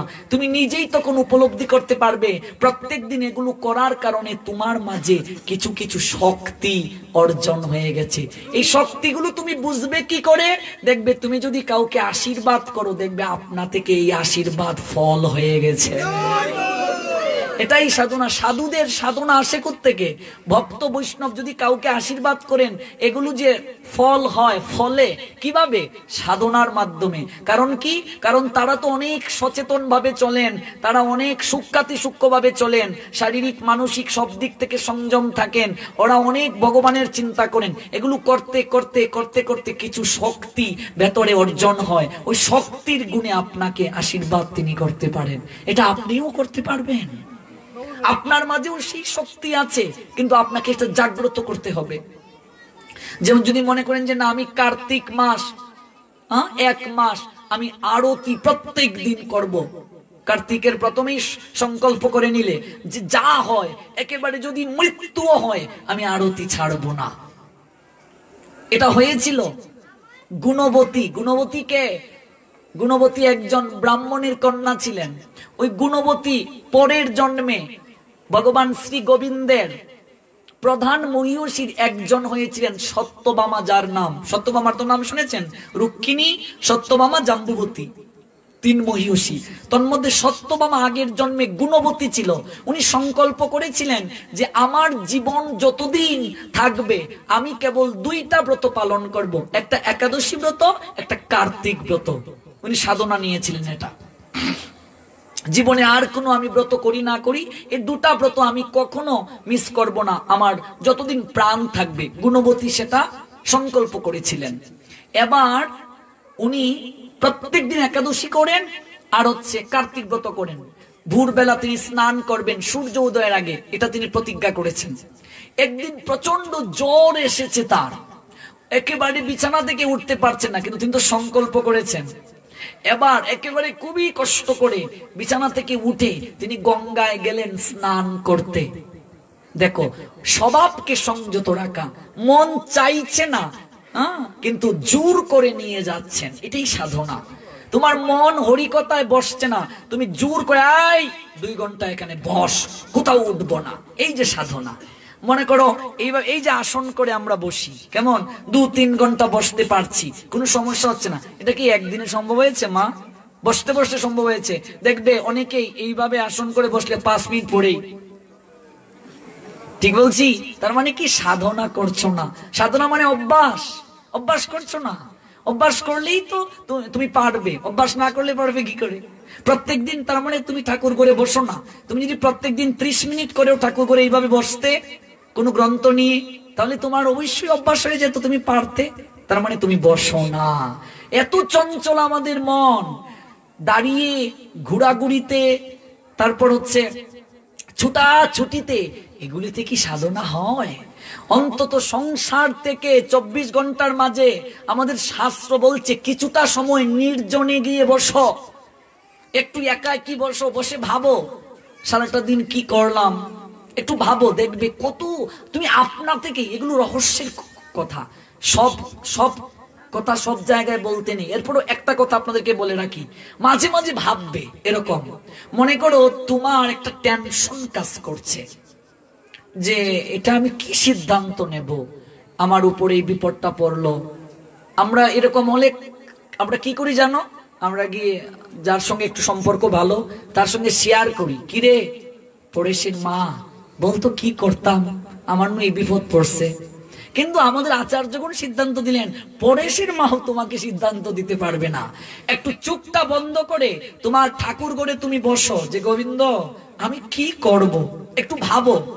দেখবে আপনা থেকেই তোমার মাঝে প্রশ্ন উত্তর পজিটিভ, এটা করলে এই হতে পারে ভালো, খারাপ হতে পারে এই, আপনা থেকেই সিদ্ধান্ত হবে। যদি নিজে না পারো, একজন একেবারে যিনি ভক্ত বৈষ্ণব, তোমার সবার কাছে আবার বলা যাবে না, মা আপন ভজন কথা না বলিও যথাতথা, আপনি আপনি সাবধান। যাকে তুমি ভরসা করো, ভক্তি চুরি হওয়ার সম্ভাবনা থাকে, যাকে ভরসা করো এমন কাউকে জিজ্ঞেস করবে, যদি তিনি পারেন, নালে তুমি চেষ্টা করো। দেখবে ভগবান পার্থসারথী বলছেন, দধামি বুদ্ধি যুগম গীতায়, আমি তোমাকে বুদ্ধি যুগ দান করব। দধামি বুদ্ধি যুগম, আমি তোমাকে বুদ্ধি যুগ দান করব। 24 ঘন্টার মাঝে কত সময় বসি? যদি একটু কেউ ঠাকুর গড়ে যায়, তাড়াতাড়ি বের হও, খাওন দিয়ে যাও। ঠিক বলছি? ঠাকুর করে মন নেই, তাহলে হবে কি করে? সাধনা ছাড়া কি ভালো থাকা যায়? ভগবানের তুলসী কোন দিকে, ফুল কোন দিকে, নাকে মুখে দিয়ে দৌড়, তুই খাইলে না খাইলে না বেটা, আমার কাম পইরা রইছে। ও মাই গো, ঠাকুর সেবা হইছে না আজকে, সব কাম টাম সাইরা পড়ে গেলাম। এই জন্য সাধনা একটু সময় রাখো, 24 ঘন্টার মাঝে 1টা ঘন্টা, যেই সময়টা আমি একটু আমার জন্য রাখবো। রত্নাকর দস্যুকে এই প্রশ্নটাই ব্রহ্মা নারদ করেছিলেন, সারা জীবন সবার জন্য করলে, নিজের জন্য কি করলে? নিজের জন্য একটু সময় রাখো মা, এগুলো পরে বুঝবে, এখন রথ সচল, বুঝতেছ না, পরে বুঝবে। এই শ্রীমঙ্গলে এক মাসি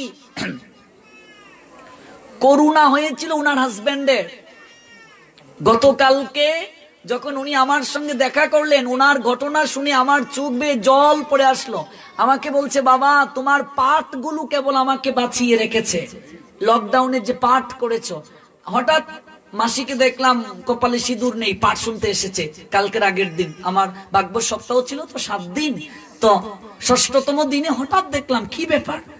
প্রত্যেক দিন পাঠে আসতো, আমি শ্রীমঙ্গলে যখন পাঠ করতাম একটা পাঠ মিস করতো না, নিয়মিত শ্রোতা। আর যারা নিয়মিত আসে, কিছু মুখ একেবারে অনুসরণীয় হয়ে যায়, যে অত সবসময় আসে। হঠাৎ আমি উনাকে দেখে চমকে গেছি, কি ব্যাপার, বয়সও কম, কি কপালে সিঁদুর নাই। পরে পাঠ শেষে বললাম, মাসি কি? হাউ মাউ করে জড়িয়ে ধরে কান্না শুরু করলো। বলছে, বাবা তুমি যখন পাঠ করতে বলতে, এগুলো একদিন মানে জীবনে যখন কঠিন সময় আসবে তখন বুঝবে যে একটু নিজের জন্য কিছু করো, সংসারে কেউ কারো নয়। কিন্তু বাবা তোমার কথাগুলো অক্ষরে অক্ষরে আমি প্রতিপালন পেলাম। হাজবেন্ডের শ্বাসকষ্ট হলো, তারপর বলছে করুণা, ঢাকা স্কয়ার হাসপাতালে নিয়েছে, প্রত্যেকটা ইনজেকশন 86,000 টাকা।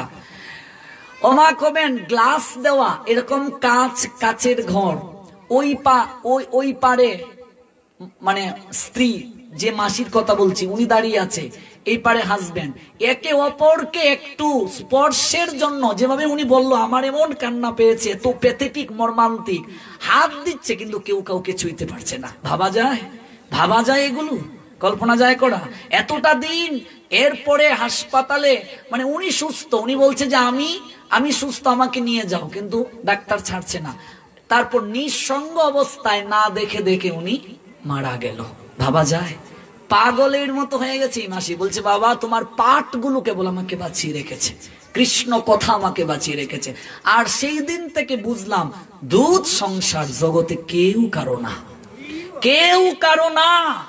একটা বিপদ হলে বোঝা যাবে। এই জন্য বারবার বলি, 3 দিন বিছানায় পড়ে দেখবে, তারপর বুঝবে সংসার কি। সংসার তো করতেই হবে, কিন্তু নিজের জন্য সময় রাখো মা, নইলে পস্তাবে। নিজের জন্য সময় রাখো, 24 ঘন্টার মাঝে নিজের জন্য একটু সময় রাখো। অন্তত এই সময়টা কেবল ভগবানের সঙ্গে শেয়ার করবে। এতটা কষ্ট ওনার ঘটনা শুনলে লাগলো, ভিডিও কলে কথা এখানে আছে, কিন্তু ভিডিও কলে দেখছে। আর ওনার হাজবেন্ড ওনাকে বলে, ওগো আমি তো একদিনও তোমার সঙ্গে না খেতে পারতাম না, এইভাবে কথা বলে। এখন যে তুমি আমাকে ছাড়া থাকো, তোমার কষ্ট হয় না? এই কথাগুলো কি মানে কোন স্ত্রী মানে সামলাতে পারবে বলুন? এত কষ্ট। করুণা মানুষের জীবনকে উপলব্ধিতে এনে দিয়েছে। করুণা ভাইরাস মানুষের জীবনটাকে উপলব্ধির স্তরে নিয়ে এসে দিয়েছে যে সংসার সংসার বলে সারাটা জীবন যে করছো, ভগবান চাইলে যে কোনো একটা বিষয় দিয়ে তোমার প্রকৃত পরিচয় তোমাকে বুঝিয়ে দিতে পারে। যে কোনো একটা বিষয় দিয়ে ভগবান বুঝিয়ে দিতে পারে। এত মর্মান্তিক ওনার ঘটনা শুনলাম, আমি অবাক হয়ে গেলাম। বললাম, মাসি তুমি যে টিকে আছো মা, আমার তো কল্পনায় আসে না তুমি কিভাবে টিকে থাকলে এতটা দিন। বলছে বাবা, জড়িয়ে ধরে হাউমাউ করে কান্না শুরু করে দিয়েছে, বাবা তোমার কৃষ্ণ কথা ইন্টারনেটে শুনে শুনে আমি কেবল বেঁচে আছি। আর আজকে বলি সংবাদটা তোমায় দিতে এসেছি বাবা, জগতে যতদিন থাকো তুমি যেন কৃষ্ণ কথা বলতে পারো। প্রাণ খুলে আশীর্বাদ করে গেছে আমায়। আর আমি অবাক এই বিষয় দেখে, এত টাকা খরচ করলো উনি, হ্যাঁ, অথচ প্রত্যেকটা ইনজেকশন 87,000 টাকা। চিন্তা করো যায়, অথচ কিচ্ছু না। একদিন দেখা করতে পারলো না, এই 2-3 মাস বেডের মাঝে থাকলো কাচের অপারে। এরপরেও নাই, উত্তেজিত হয়ে যায়। আপনজনের কাছে আছে কিন্তু কেউ কাউকে স্পর্শ করতে পারছে না, ধরতে পারছে না, মন টানছে কিন্তু যাওয়ার সুযোগ নাই। এই দিনটা একদিন হবে, ভাই বন্ধু সবাই মিলে ঘিরে থাকবে, সবাই ছাড়তে চাইবে না, কিন্তু কোথা থেকে একটা শক্তি এসে আমার তোমার দেহের ভিতর থেকে নিয়ে যাবে, সেই শক্তিটাকে কেউ কোনোদিন আটকাতে পারবে না মা, কেউ পারবে না। ভাই বন্ধু আত্মীয় জনে পাশে থাকবে তোমায় ঘিরে, কেউ দেখবে না কোথায় যাবে। জগতে এটা এর মতো দুর্দিন আর হতে পারে না। কোন দুর্দিন? যদি কারো বোঝা হয়ে যাও জগতে, সংসারে যদি কারো বোঝা হয়ে যাও, এর মতো দুর্দিন হতে পারে না। একটাই প্রত্যেক দিন ভগবানের কাছে প্রার্থনা করবে যে প্রভু সংসারে যেন এই শরীরটা সচল থাকতে যেতে পারি, এই প্রার্থনাটা করবে। আমার জীবনের অভিজ্ঞতা থেকে আমি বলছি, সারা বাংলায় ঘুরে কত গৃহে আমরা যাই, যে কষ্ট বৃদ্ধ সময়টা এর মতো কষ্ট হতে পারে না। শুধু একটাই প্রার্থনা ভগবানের কাছে করা উচিত, প্রভু শরীর সচল থাকতে নিয়ে যাও, যেন কারো বোঝা না হয়। আরে পুত্র কন্যা বলছো, কেউ শেষের দিনে কারো সহযাত্রী না, আর কেউ কারো সেবা যত্নে প্রশ্নে ওঠে না। এগুলো সান্ত্বনা কেবল, আর কিছু নয়। সান্ত্বনা, প্রত্যেকটা মনুষ্য জীবের দুঃখ নিজেকে সামলাতে হবে। আমার মাথা ব্যথা হলে ঔষধটা আমাকে খেতে হবে। আমার রোগ হলে, যে স্বামীকে এত ভালোবাসি আমি, যে স্বামী আমাকে এত ভালোবাসে, আমার স্বামী খেলেও লাভ হবে না, আমাকেই খেতে হবে। এরপরও সংসারে থাকতে গেলে বন্ধন, স্বামী স্ত্রী সন্তান একে অপরকে ছাড়া যাবে না। সংসার মানেই তো একটা বন্ধন। অপরাধ করেছি বলেই আমরা সংসারে এসেছি। অপরাধ মানে কি জানো মা? শাস্তি দেওয়ার জন্য সংসারে পাঠানো হয়েছে। যা আমার কাছে ছিলে তো, তখন তো আমার গুণগান না করে কামনা করেছিলে, যা এবার কামনার কারণে সংসারে গিয়ে পচে মর। এই পচা দেহ যতদিন থাকবে শাস্তি পেতে হবে। এই জন্য একটা দেহতত্ত্ব গানে আছে, এই দেহ পচা দেহ গৌরব কিসের ভাই। এই দেহটা পচা দেহ, কত কষ্ট কইরা রে মন, কইরা সগর বাড়ি, আগুনে পুরবে না মাথা, মারবে বাঁশের বাড়ি। এত কষ্ট করে সংসার করেছো, অট্টালিকা বানিয়েছো, একটা কথা বললে এখন আমাকে কেন বললো সহ্য হচ্ছে না। আগুনে পুরবে না মাথা, মারবে বাঁশের বাড়ি, রইল রে তোর স্বাদের গড় ভারী। ভাবি কি কখনো 24 ঘন্টার মাঝে কখনো এই চিন্তাটা যদি মানুষের আসে, সে কখনো ঈশ্বর আরাধনা থেকে বাদ রাখবে না নিজেকে। বারবার অনুরোধ রেখে যাই, 24 ঘন্টার মাঝে 1 ঘন্টা সময় হলেও ভগবানের জন্য রাখবে, আর কারো জন্য নয়। তুলসীটাকে পাশে রেখে হাতে জপমালাটা নিয়ে বসবে আর বলবে, বাকি সমস্ত সময় সন্তান, স্বামী, ননদ ননদী, দেবর দেবরী, শ্বশুর শাশুড়ি, মা বাবা সবার জন্য, আর বলবে এই 1টা ঘন্টা আমাকে কেউ ডাকবে না, আমি 1টা ঘন্টা ভগবানের জন্য রাখি। দেখবে ভগবান শেষের দিনে তোমার হবে, ভগবান শেষের দিনে তোমার চিন্তা করবে। যে করে হরির চিন্তা, হরি করে তার চিন্তা। আমি হরির চিন্তা করব না, হরি আমার চিন্তা করবে? করবেই না, কখনো নয়। হরিদাস ভগবানের চিন্তা করেছিলেন। এই যে কয়েকদিন আগে আপনাদের এখানে হরিদাস নির্জান আলোচনা করে গিয়েছিলাম, হরিদাস হরির চিন্তা করেছিল, যার কারণে হরি শেষের দিনে তাকে নিতে আসলো। আমি চিন্তা করি না আমাকে নিতে আসবে, আমাকে উদ্ধার করবে, এত সহজ না মা। সন্তান না কাঁদলে দুধ পর্যন্ত মা তাকে খাওয়ায় না, কুলে পর্যন্ত মা নেয় না। খেলনা দিয়ে বলে বাবা খেল, হাতের কাজটা সেরে তারপর কুলে নেব। গিয়ে যদি বলে ও মা আমি কুলে উঠবো, মা ধমক দিয়ে বলে বলছি না কাজ আছে খেলা কর। যখন সন্তান কাঁদতে শুরু করে, কিসের কাজ, কাজ ফেলে দৌড়ে আসে মা, বাবা কাঁদিস না আয় কুলে আয়। না কাঁদলে সন্তানকে মা কুলে নেয় না। আমরা ডাকবো না, স্মরণ করব না, তার নামে কাঁদবো না, তিনি আমাকে কৃপা করবে? কখনো না, কখনো না মা। এই জন্য মাতৃত্ব পিতৃত্ব এগুলো তো অবশ্যই প্রয়োজন, কিন্তু মনে রাখবে মাতৃত্ব পিতৃত্ব এগুলোর উপরেও সবচেয়ে বড় সম্পর্ক ভগবানের সঙ্গে সম্পর্ক। ব্যাসদেব বললেন গান্ধারী, হ্যাঁ এত সাধনা করলে, তুমি যে পুত্রের জন্য এত কিছু দিয়ে দিচ্ছ, ও গান্ধারী ওই পুত্রর দেহও তো একদিন শেষ হয়ে যাবে, ভেবে দেখো তুমি। এরপরও বলছেন না না মহর্ষি,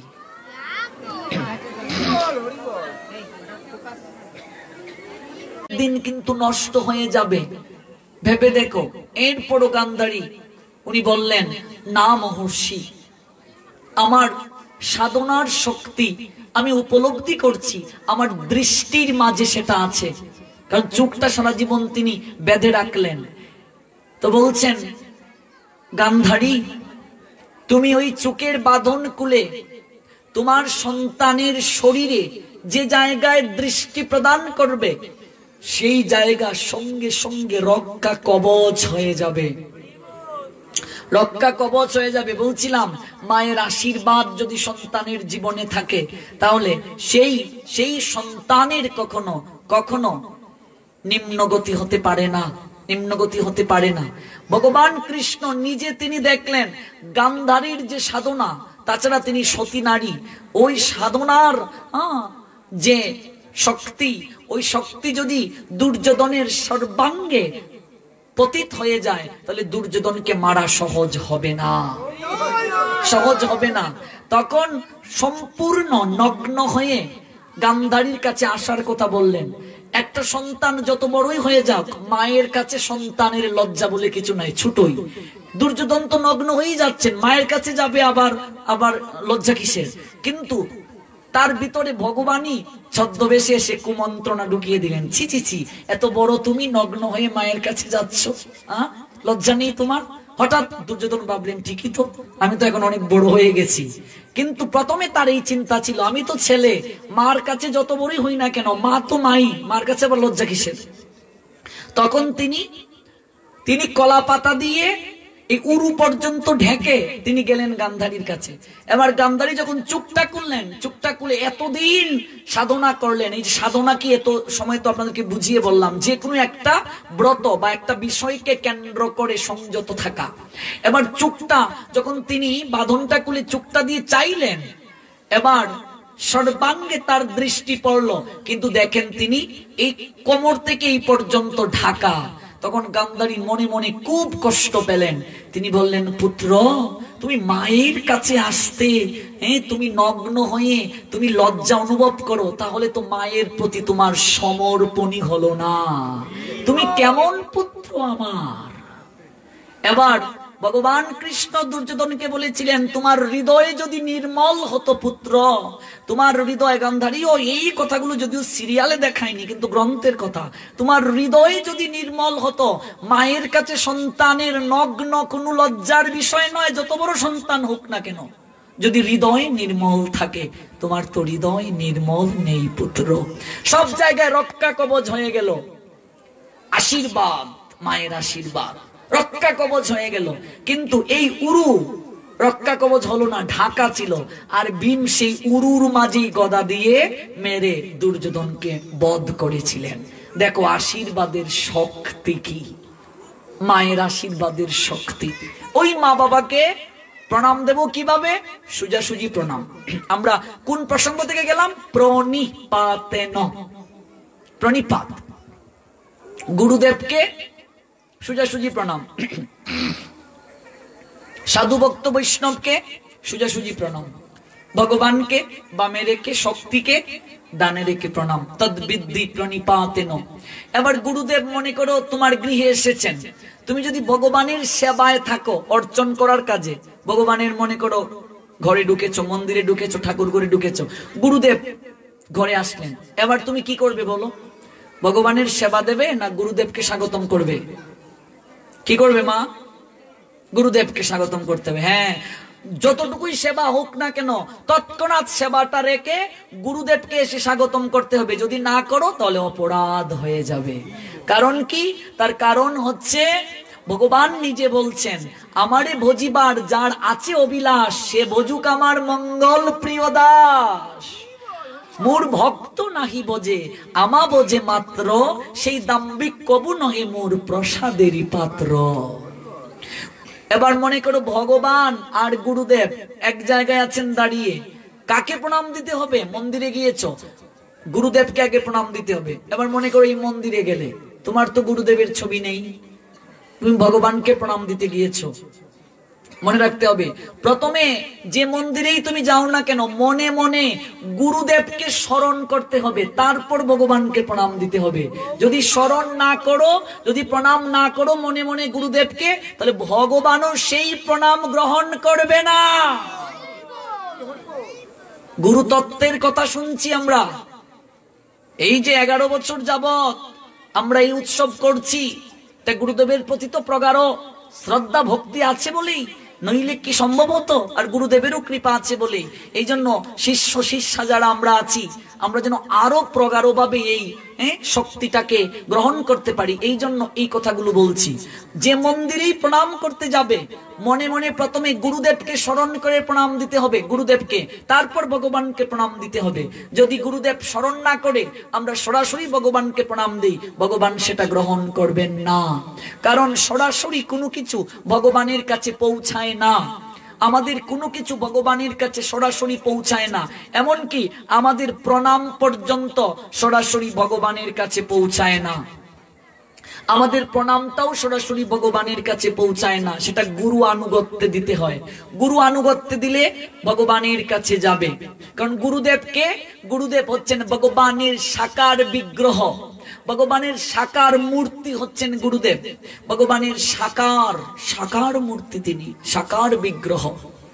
গুরুদেব তাকে ভগবানের নিয়ায়, ভগবানের সম শ্রদ্ধা করতে হবে, ভক্তি করতে হবে, ভালোবাসতে হবে। কিন্তু গুরুদেব কখনো ভগবান নন, তিনি ভগবানের সেবক।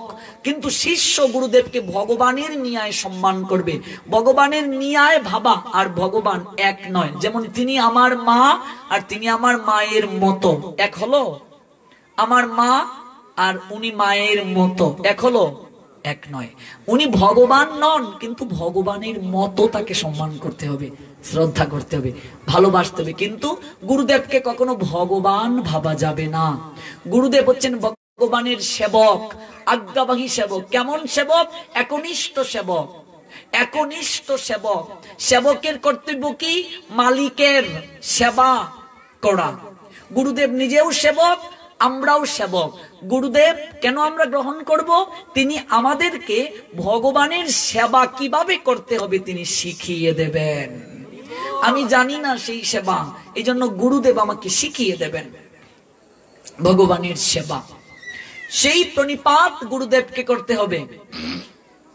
তদ্বিদ্ধি প্রণিপাতেন, প্রণিপাত করতে হবে। তারপর বলছেন পরিপ্রশ্নেন। গুরুদেব গৃহে আসলে শিষ্যের কর্তব্য কি?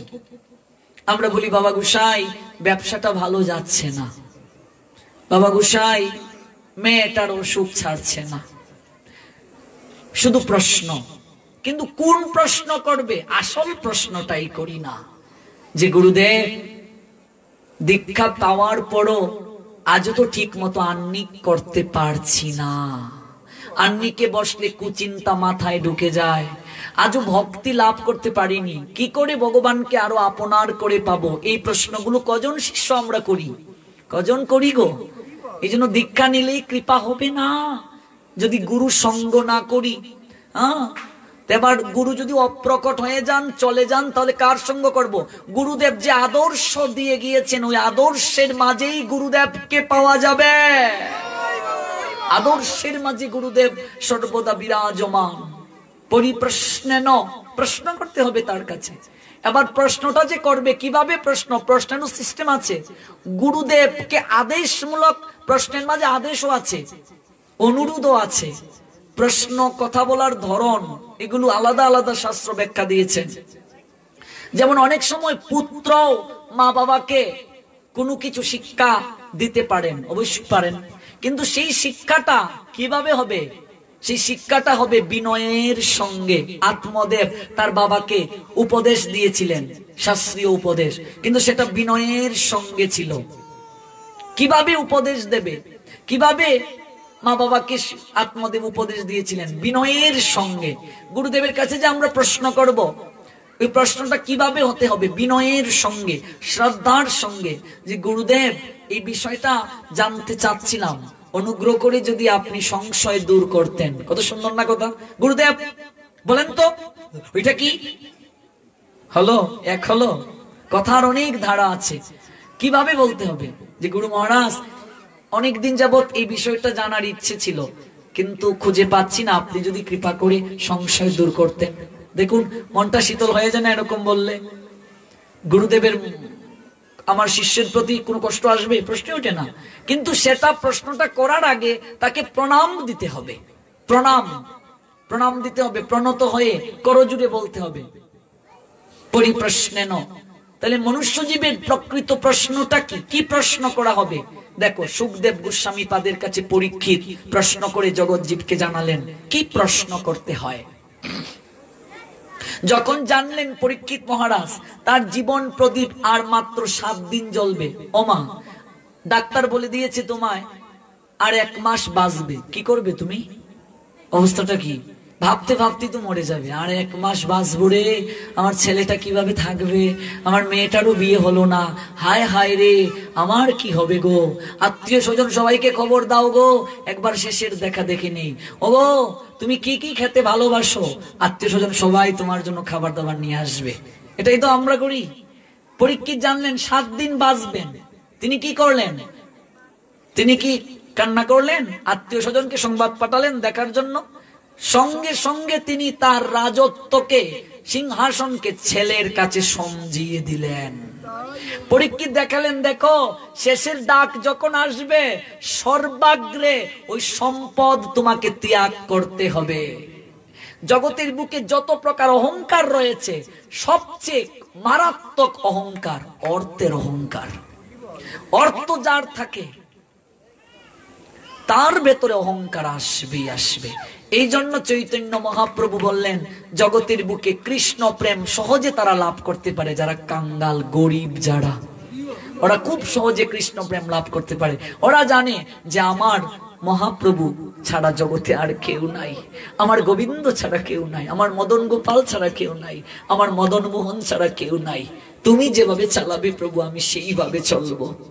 এই জন্য উনি নিজেও কাঙ্গাল, আমার গৌর হরি, আর তাকে ভালোবাসতে গেলে কাঙ্গাল হতে হয়, তাছাড়া হয় না, হয় না তাছাড়া। অর্থের অহংকার এত বড় অহংকার, মানুষের বিবেক তাকে পশুত্বে পরিণত করে দেয়। একেবারে মাটির মাঝে পা লাগাতে চায় না মানুষ। অহংকার এমন এক জিনিস, ভগবান 2টা বিষয় সহ্য করতে পারেন না, 1 অহংকার আর 2 ভক্তের নয়নের জল। একটাকে বাদ দিয়ে যদি আমরা আরেকটা ধরতে পারি, নয়নের জল, তাহলে তার একেবারে কৃপা সহজেই পাওয়া যাবে। কান্নায় যত সহজে ভগবান কৃপা করেন। মনে করো তোমার শাস্ত্রীয় জ্ঞান টিয়ান কিচ্ছু নাই, যদি শুধু ভগবানকে বলো প্রভু আমি কিচ্ছু জানি না তুমি জানো, আর কাঁদো, ভগবান বলবেন ওরে আমার ওই সন্তান কিছুই জানে না, কিছুই বুঝে না, কেবল আমার নাম ধরে কাঁদে, যা বাবা তোর সব কিছুই আমি দেখে নেব। আচ্ছা বলো, যে সন্তান কথা বলতে পারে না, তোমার 4 ছেলে, একটা কথা বলতে পারে না, পূজাতে 3 ছেলে বলছে ও মা আমার জন্য এই কালার শার্ট দরকার, ওই কালার শার্ট দরকার, আর যে ছেলেটা কথা বলতে পারে না ওকে তুমি বলছো তোর কি দরকার, বলতে পারে না কিন্তু শুনতে পায়, চোখ দিয়ে একটু জল পড়লো, বলছো 3 ছেলের থেকে ওই ছেলেটার প্রতি তোমার মায়া বেশি থাকবে কি থাকবে না? স্বামীকে বলবে শুনো আমার এই 3 ছেলের জন্য জানবে, ওই ছেলেটার জন্য ভালো করে একটা নিয়ে আইসো। ছেলেটা কথা বলতে পারে না, অনুভূতির বিষয়। বৃন্দাবনের ব্রজবাসীগণ ওরা কৃষ্ণ ব্যতীত কিচ্ছু বুঝে না। প্রাণনাথ আমরা শাস্ত্র বুঝি না। নারদ গেলেন চরণধুলি আনতে, চরণধুলি আনতে গেলেন শুদ্ধ ভক্তের। ব্রজবাসীরা বললেন আমরা শুদ্ধ ভক্ত কিনা জানি না, কিন্তু দেবর্ষি একতিল সময়ও আমরা কৃষ্ণ দর্শন না করে থাকতে পারি না।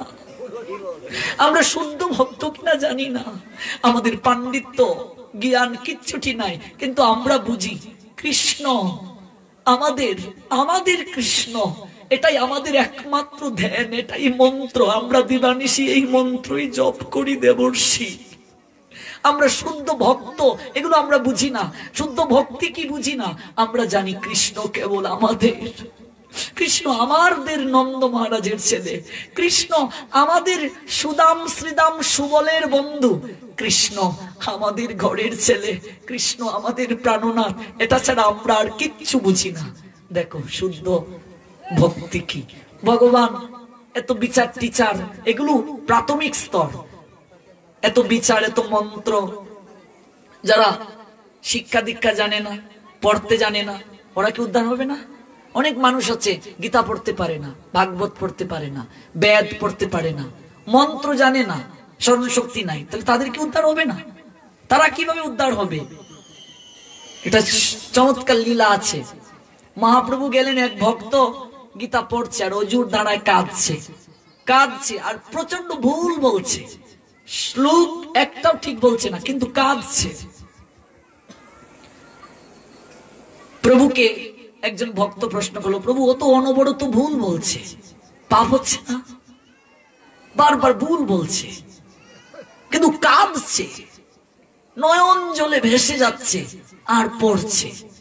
প্রভু বললেন ওকে গিয়ে জিজ্ঞেস করো, উত্তর পাবে।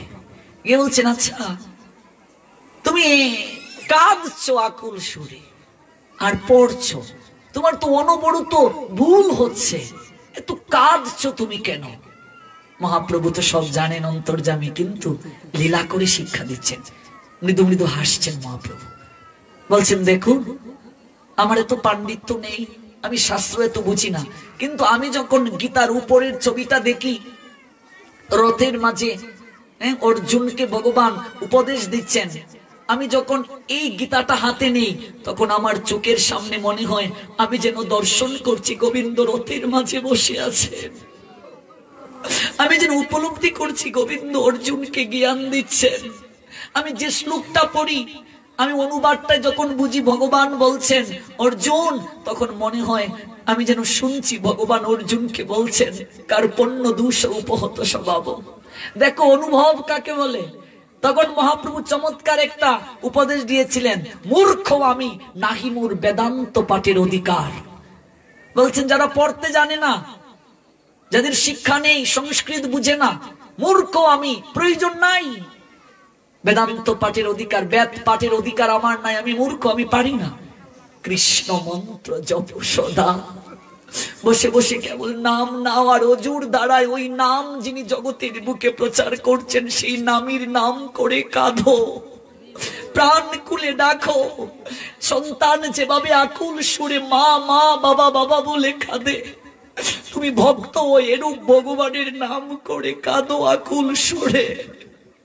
দেখবে সেই বৈকুণ্ঠ দাঁড়ি যেমন অদ্বৈতের ক্রন্দনে নয়নের জলে চলে আসছিলেন বৈকুণ্ঠ ছেড়ে গৌরাঙ্গ হয়ে, দেখবে তোমারও শেষের দিনে সেই গোলক বিহারী একদিন চলে আসবে তোমার কান্ডারি হয়ে। মূর্খ আমি, নাহি মোর বেদান্ত পাঠের অধিকার। কৃষ্ণ মন্ত্র জপ সদা, এই মন্ত্র সার জপিতে জপিতে হবে প্রেম অঙ্কুর। ওই নাম জপ করতে করতে হৃদয়ে মাঝে প্রেমের অঙ্কুর হবে, প্রেমের অঙ্কুর হয়ে যাবে। ওই নাম জপ করতে করতে হৃদয়ে অনুরাগ, অনুরাগের বীজ বপন হবে, অঙ্কুরিত হবে, পল্লবিত হবে, পুষ্পিত হবে। মাগো আমরা সংসারী মানুষ, অধিকাংশরাই এখানে কেউ সংসার ত্যাগী না।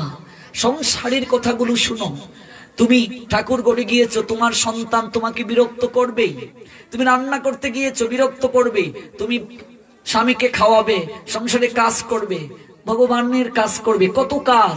আর যারা ভগবানের মন্দিরে চলে গেছে ওদের তো একটাই কাজ, কেবল ভগবানের সেবা করা, ভগবানের সংসার, আর কিছু না। কিন্তু তোমার সব দিক, তোমাকে মরিচ আনলে, তোমাকে চাল আনলে, ডাল আনলে, সবজি আনলে, এগুলোর চিন্তা করতে হবে কিভাবে আসবে এগুলো।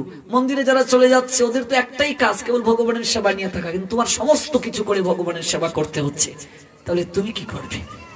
তুমি আমি কি করে ভগবানের কৃপা পাবো? বলে দিলেন মহাপ্রভু, হাতে করো গৃহকর্ম, মুখে বলো হরি। সবজি বানাচ্ছ আর মনে মনে কৃষ্ণ কৃষ্ণ কৃষ্ণ নাম জপ করো। রাস্তা দিয়ে যাচ্ছ, মনে মনে নামটা করো।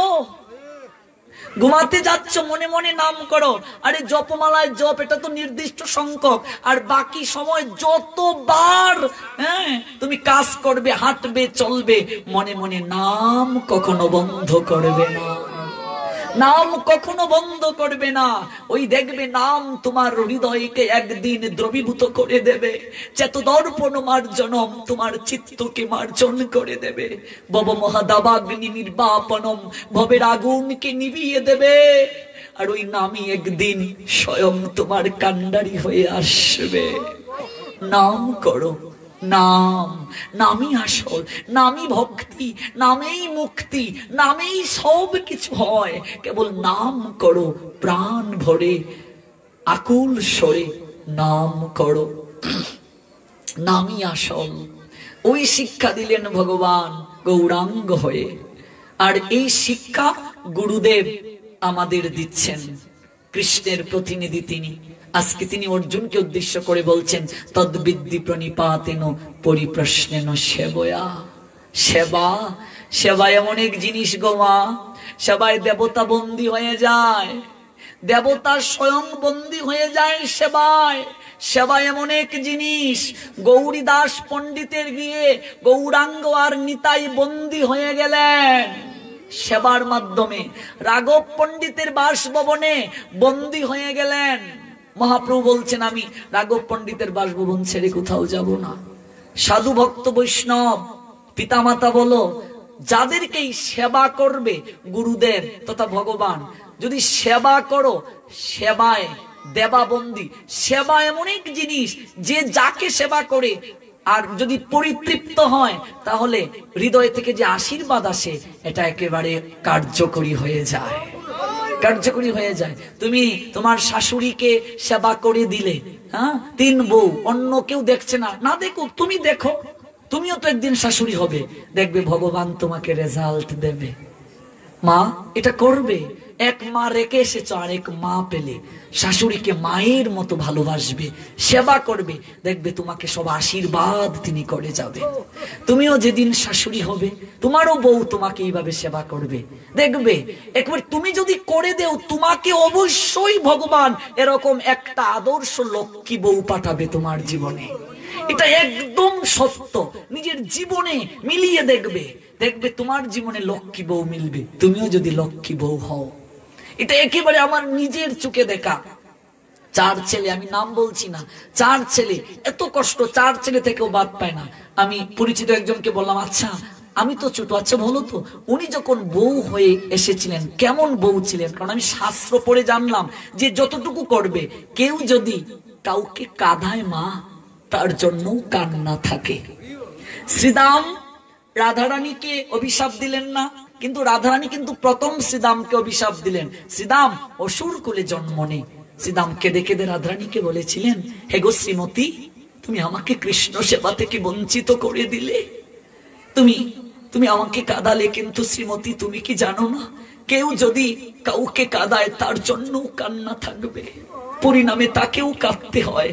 শ্রীমতী, আমিও যদি প্রকৃত কৃষ্ণ সেবক হই, আমিও বলছি আমি একাকেরও বঞ্চিত হব কৃষ্ণ সেবা থেকে, তুমি 100 বছর কৃষ্ণ সেবা থেকে বঞ্চিত হয়ে অজুর ধারায় কাঁদবে।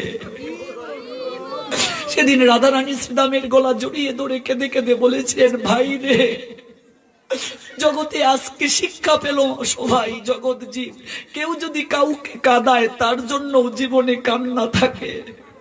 কেউ যদি কারো ক্ষতি করে তার জন্য ক্ষতি থাকে। আমি বলছিলাম, আচ্ছা বলো তো, তোমরা তো অনেক প্রাচীন এই গ্রামের, ওই মহিলা যখন বউ হয়ে এসেছিল কেমন বউ ছিল?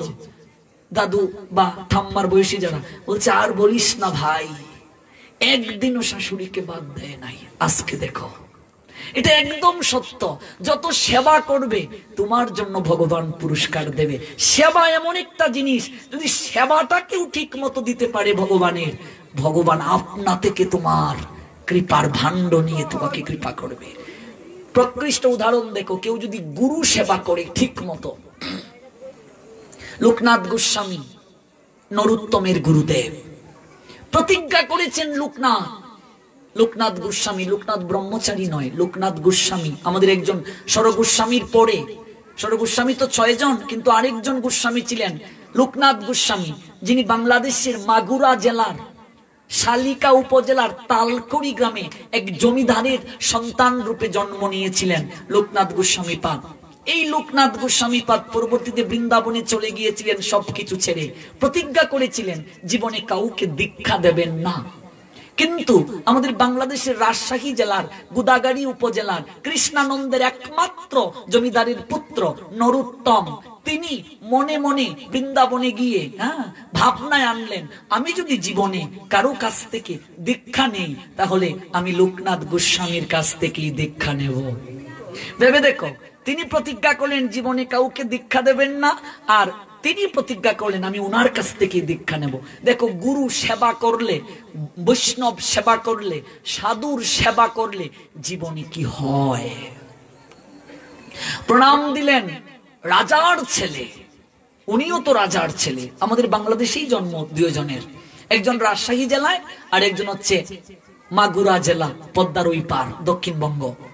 আমি মাগুরা জেলার শালিকা উপজেলার তালকড়ি গ্রামেও গিয়েছি, লোকনাথ গোস্বামী পাদের আবির্ভাব স্থানে। আর নরোত্তম দাস ঠাকুরের আবির্ভাব স্থানেও আমি গিয়েছি, রাজশাহী জেলার গোদাগাড়ী উপজেলা, ওই জায়গায় গিয়েছি ভজন কুটিরে। ওই নরোত্তম, উনি প্রণাম দিয়ে বললেন, আমি আপনাকে মনে মনে গুরুদেব ভেবে নিয়েছি, আপনি কৃপা করে যদি আমায় দীক্ষা দিতেন। দেখো বাবা, আমি তো প্রতিজ্ঞা করেছি জীবনে কাউকে দীক্ষা দেব না।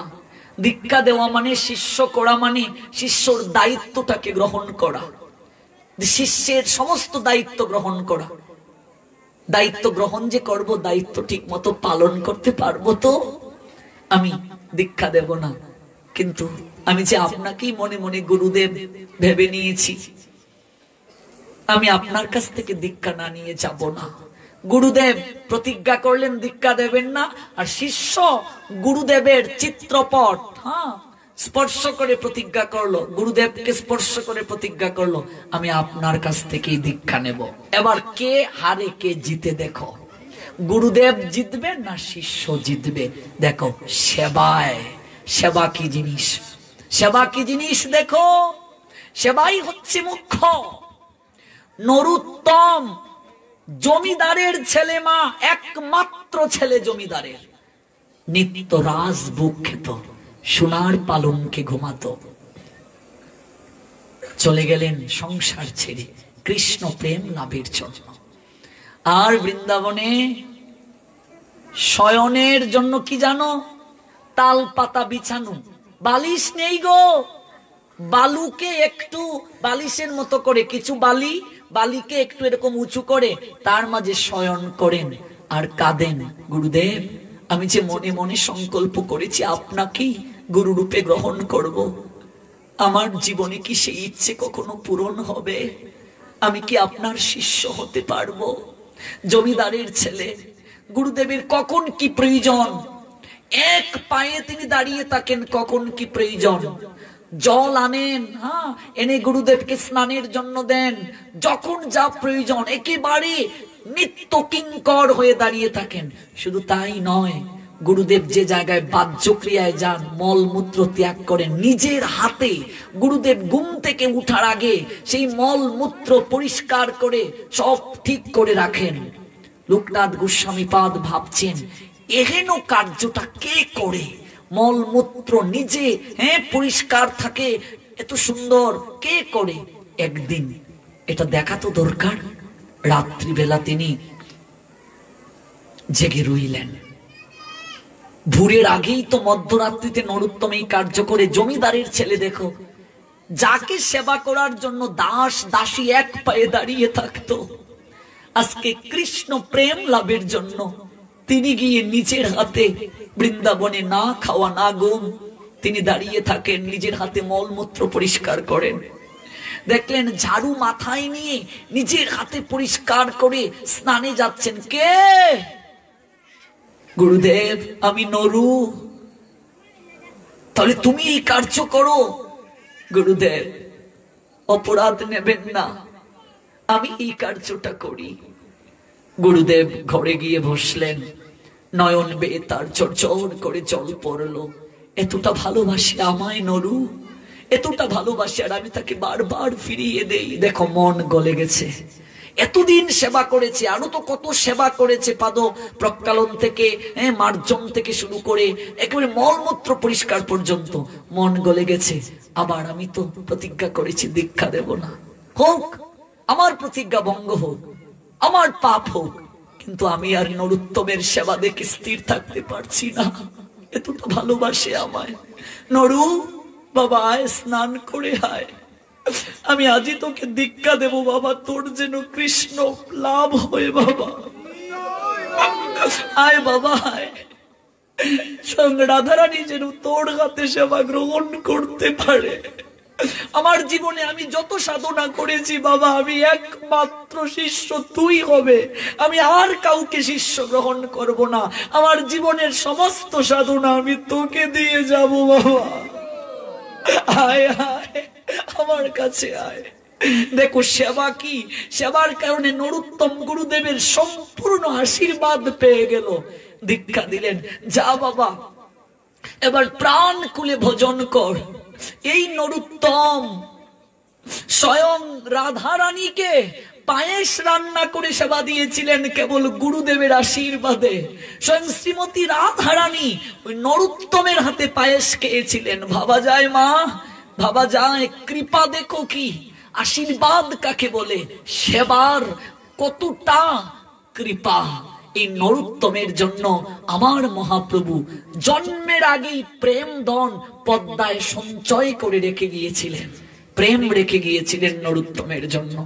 নরোত্তম মনে মনে চিন্তা করছেন মানুষের সেবা। আমাদের সনাতন শাস্ত্র দেখো কত রকম সেবার কথা বলছে। মনে করো তুমি এমন এক জায়গায় গেলে, ভগবানের চরণে তুমি ফুল যে দেবে এই পরিবেশটা নাই। যদি মনে মনে গাছে একটা সুন্দর ফুল দেখো, আর যদি প্রাণ খুলে বলো আহারে এত সুন্দর ফুল, এই ফুলটা যদি আমার গোবিন্দের চরণে দিতে পারতাম, যদি প্রাণ খুলে বলো ওই ফুল গোবিন্দের চরণে পৌঁছে যাবে মা। এটা মানুষের সেবা বলে, মনে মনে সেবা। মনে করো তুলসী পেলে না, যদি প্রাণ ভরে নয়ন জলে মনে মনে বলো গোবিন্দ তোমাকে তুলসী দিলাম, হয়ে যাবে। এত সনাতন শাস্ত্রে এত সেবার প্রকার রয়েছে, এগুলো প্রকার বৈদিক ভক্তির উপরে যারা, তাদের জন্য এটা হয়ে যায়। নরোত্তম মনে মনে বলছেন, অগো শ্রীমতী, অগো রাধে, আমি আজ তোমাকে পায়েস রান্না করে খাওয়াবো, তোমাকে একটু পায়েস খাওয়াবো আমি, পায়েস। এবার মনে মনে তিনি পায়েস রান্না করছেন। এগুলো একেবারে সত্যি ঘটনা। বৃন্দাবনে যারা গিয়েছো, খেলি কদম্ব বৃক্ষের নিচে যেখানে রূপ গোস্বামী পাদের ভজন কুটির, স্বয়ং শ্রীমতী রাধারানী এখানে এসে রান্না করেছিলেন। এখনো সেই বৃক্ষটা আছে, বিশাল কদম্ব বৃক্ষ, খেলি কদম্ব বৃক্ষ। এগুলো স্থানগুলো দর্শন না করলে হবে না রূপ গোস্বামী পাদের জন্য। রাধারানী এসেছিলেন, সনাতন আসলেন রূপকে দেখতে, তার ভাই, আপন ভাই তো, ভজন কেমন করছে, রূপ কি খাওয়াবেন, ভাই তো দিন পরে ফিরে এসেছে, কিচ্ছু নাই। শ্রীমতী রাধারানী একটা ছোট্ট বালিকার রূপ ধারণ করে চাল সবজি ইত্যাদি রূপের কুটিরে নিয়ে আসলেন। এসে বলছেন আমি এক বালিকা, আমি এসেছি আপনার ভগবানের জন্য এই উপকরণগুলো নিয়ে আসতে, আপনি কৃপা করে ভোগ লাগিয়ে প্রসাদ দিন। রাধারানী স্বয়ং আসলেন গো। দেখো সেবা এমন এক জিনিস। আর নরোত্তমকে গুরুদেব আশীর্বাদ করলেন, যা আমার জীবনের সমস্ত সাধনা আমি তোকে দিয়ে দিলাম। আমি আশীর্বাদ করলাম, নরু দেখবে একদিন স্বয়ং শ্রীমতী রাধারানী তোড়াতে সেবা গ্রহণ করবে, একদিন স্বয়ং ভগবান তোড়াতে সেবা গ্রহণ করবে। যা, আমি তোকে আশীর্বাদ করে দিলাম বাবা, তুই আমার এত সেবা করেছিস। ওরে, আমার জীবনে আমি দীক্ষা দেব না প্রতিজ্ঞা করেছি। যা, তুই জয়ী হলে আমি গুরুদেব হয়ে পরাজিত হলাম তোর সেবার কাছে, তবে হ্যাঁ আমি কথা দিলাম আমার জীবনে একজনই শিষ্য থাকবে, সেটা নরোত্তম, তুই ছাড়া আর কেউ শিষ্য হবে না, আর কেউ হবে না। তাই করলেন লোকনাথ গোস্বামী, জীবনে আর কাউকে শিষ্য গ্রহণ করলেন না, একটা মাত্র শিষ্য, সেটা নরোত্তম, জমিদারের ছেলে, আমাদের রাজশাহী জেলার। আর একমাত্র গুরুদেব তিনি হলেন আমাদের বাংলাদেশের পদ্মার ওপার মাগুরা জেলার একমাত্র শিষ্য, একমাত্র গুরুদেব, যার প্রতিজ্ঞা ভঙ্গ করালেন সেবার মাধ্যমে নরোত্তম। মনে মনে ভাবছেন আমি পায়েস রান্না করে দেব, রাধারানীকে একটু পায়েস দেব। এবার মনে মনে রান্না করলেন পায়েস, মনে মনে ভাবছেন আচ্ছা পায়েস তো সবচেয়ে বেশি সুস্বাদু হয় ঠান্ডা হলে, গরম গরম পায়েস খাওয়া ঠিক নয়। মেডিকেল সায়েন্সও বলছে গরম মিষ্টি না খাওয়াটাই ভালো, শরীরের জন্য ক্ষতি। আর পায়েস যদি গরম গরম খাও এটা টেস্ট ভালো করে বোঝা যায় না, পায়েসটা ঠান্ডা হওয়াই ভালো। এবার রাধারানীর জন্য যে পায়েস রান্না করলেন, নরোত্তম মনে মনে ভাবছেন একটু স্পর্শ করে দেখি পায়েসটা ঠান্ডা হয়েছে কিনা, যদি অতিরিক্ত গরম হয় আমার রাধারানীর জিহবা পুড়ে যেতে পারে। দেখো অনুভূতি কাকে বলে, অনুভূতি। সেবা শুধু করলেই হবে না, ওই সেবার মাঝে অনুরাগ থাকতে হবে। সেবা শুধু করলেই হবে না, ওই সেবার মাঝে প্রীতি সাধন থাকতে হবে। প্রীতি মানে কি? সন্তুষ্টি। আমি যার সেবা করব, আমি যে সেবা করছি তিনি সন্তুষ্ট হচ্ছেন কিনা, আমি যার সেবা করব তিনি কোন প্রক্রিয়ায় সেবা করলে সন্তুষ্টি হন, এই বিষয় না জানলে অনন্তকাল সেবা করলেও লাভ হবে না, কৃপা পাওয়া যাবে না। আগে জানতে হবে কোন প্রক্রিয়ায় সেবা করলে সন্তুষ্টি হবে। একটা উদাহরণ দিলে বিষয়টা পরিষ্কার হবে। ভগবান যুধিষ্ঠিরকে বললেন, যুধিষ্ঠির তুমি বলো যে অশ্বত্থামা মারা গিয়েছে, মিথ্যেটা বলো। যুধিষ্ঠির বলছেন না, আমি জীবনে একটাও মিথ্যে কথা বলিনি, আমি যদি মিথ্যে কথা বলি আমার যশ নষ্ট হবে, আমি বলতে পারবো না। আরে মিথ্যে তুমি কেন বলছো না? সাধনাটা কেন করছো?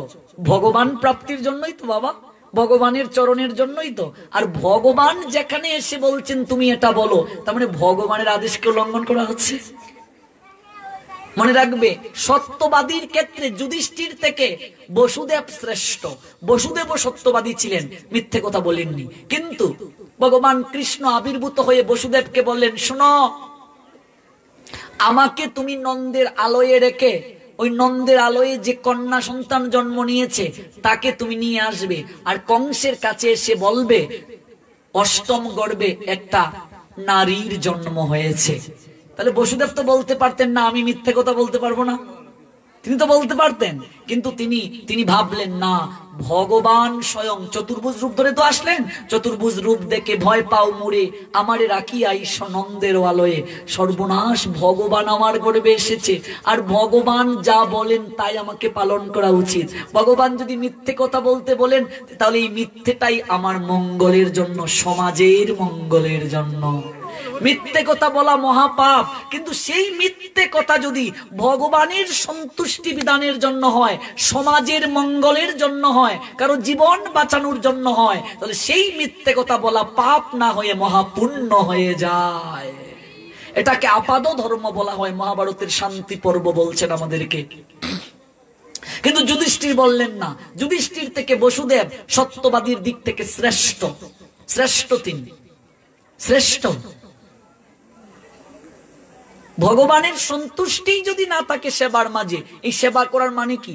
যুধিষ্ঠির যে সাধনা নিলেন, ভগবানের সেবায় মনোনিবেশ ঘটালেন, কিন্তু ভগবানের সন্তুষ্টি কোথায়? বসুদেবের এই সন্তুষ্টির প্রতি লক্ষ্য ছিল। সন্তুষ্টি কি আগে বুঝতে হবে।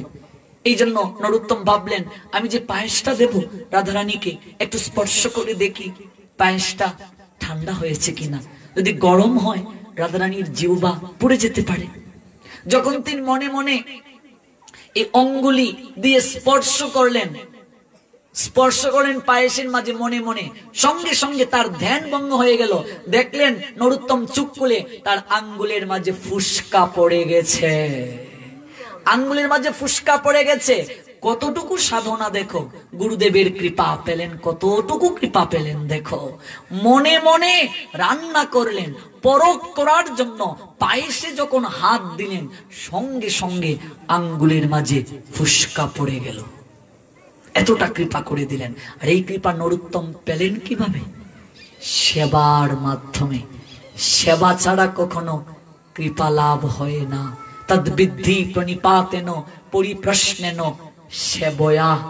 এই যে সেবা, সেবা আসল। ওই সেবা করেছিলেন ঈশ্বর পরিপাদ। ঈশ্বর পরিপাদ মাধবেন্দ্র পুরীর শিষ্য, আমার চৈতন্য মহাপ্রভুর গুরুদেব ঈশ্বর পরিপাদ। এই ঈশ্বর পরিপাদ আরেকজন তার গুরু ভাই ছিল, যার নাম হচ্ছে রামচন্দ্র পুরী। একজন রামচন্দ্র পুরী আর একজন ঈশ্বর পুরী, দুজন শিষ্য। কার শিষ্য? মাধবেন্দ্র পুরীপাদের শিষ্য। এবার মাধবেন্দ্র পুরীপাদ একদিন কৃষ্ণ চিন্তনে বিভোর হয়ে তিনি অচেতন হয়ে পড়ে রইলেন। মন খারাপ, অজুর ধারায় চোখ বেয়ে জল ঝরছে। রামচন্দ্র পুরী আসছেন, এসে দেখছেন গুরুদেব ক্রন্দন করছেন। দেখুন শিষ্য কিভাবে হতে হবে। এবার মাধবেন্দ্র পুরীপাদের ক্রন্দনরত অবস্থা দেখে এসে রামচন্দ্র পুরী আর ঈশ্বর পুরী দুজন আসছেন। রামচন্দ্র পুরী যখন দেখলেন ক্রন্দন করছে, তখন গুরুদেবের কাছে গিয়ে বলছেন, গুরুদেব আপনি কেন ক্রন্দন করছেন? আপনি কি কষ্ট পাচ্ছেন? গুরুদেব আপনি হরিনাম জপ করুন, আপনার শান্তি আসবে। কেমন শিষ্য দেখো, গুরুদেবকে গিয়েছে উপদেশ দিতে, আপনি হরিনাম করুন। মাধবেন্দ্র পুরী কেন ক্রন্দন করছেন?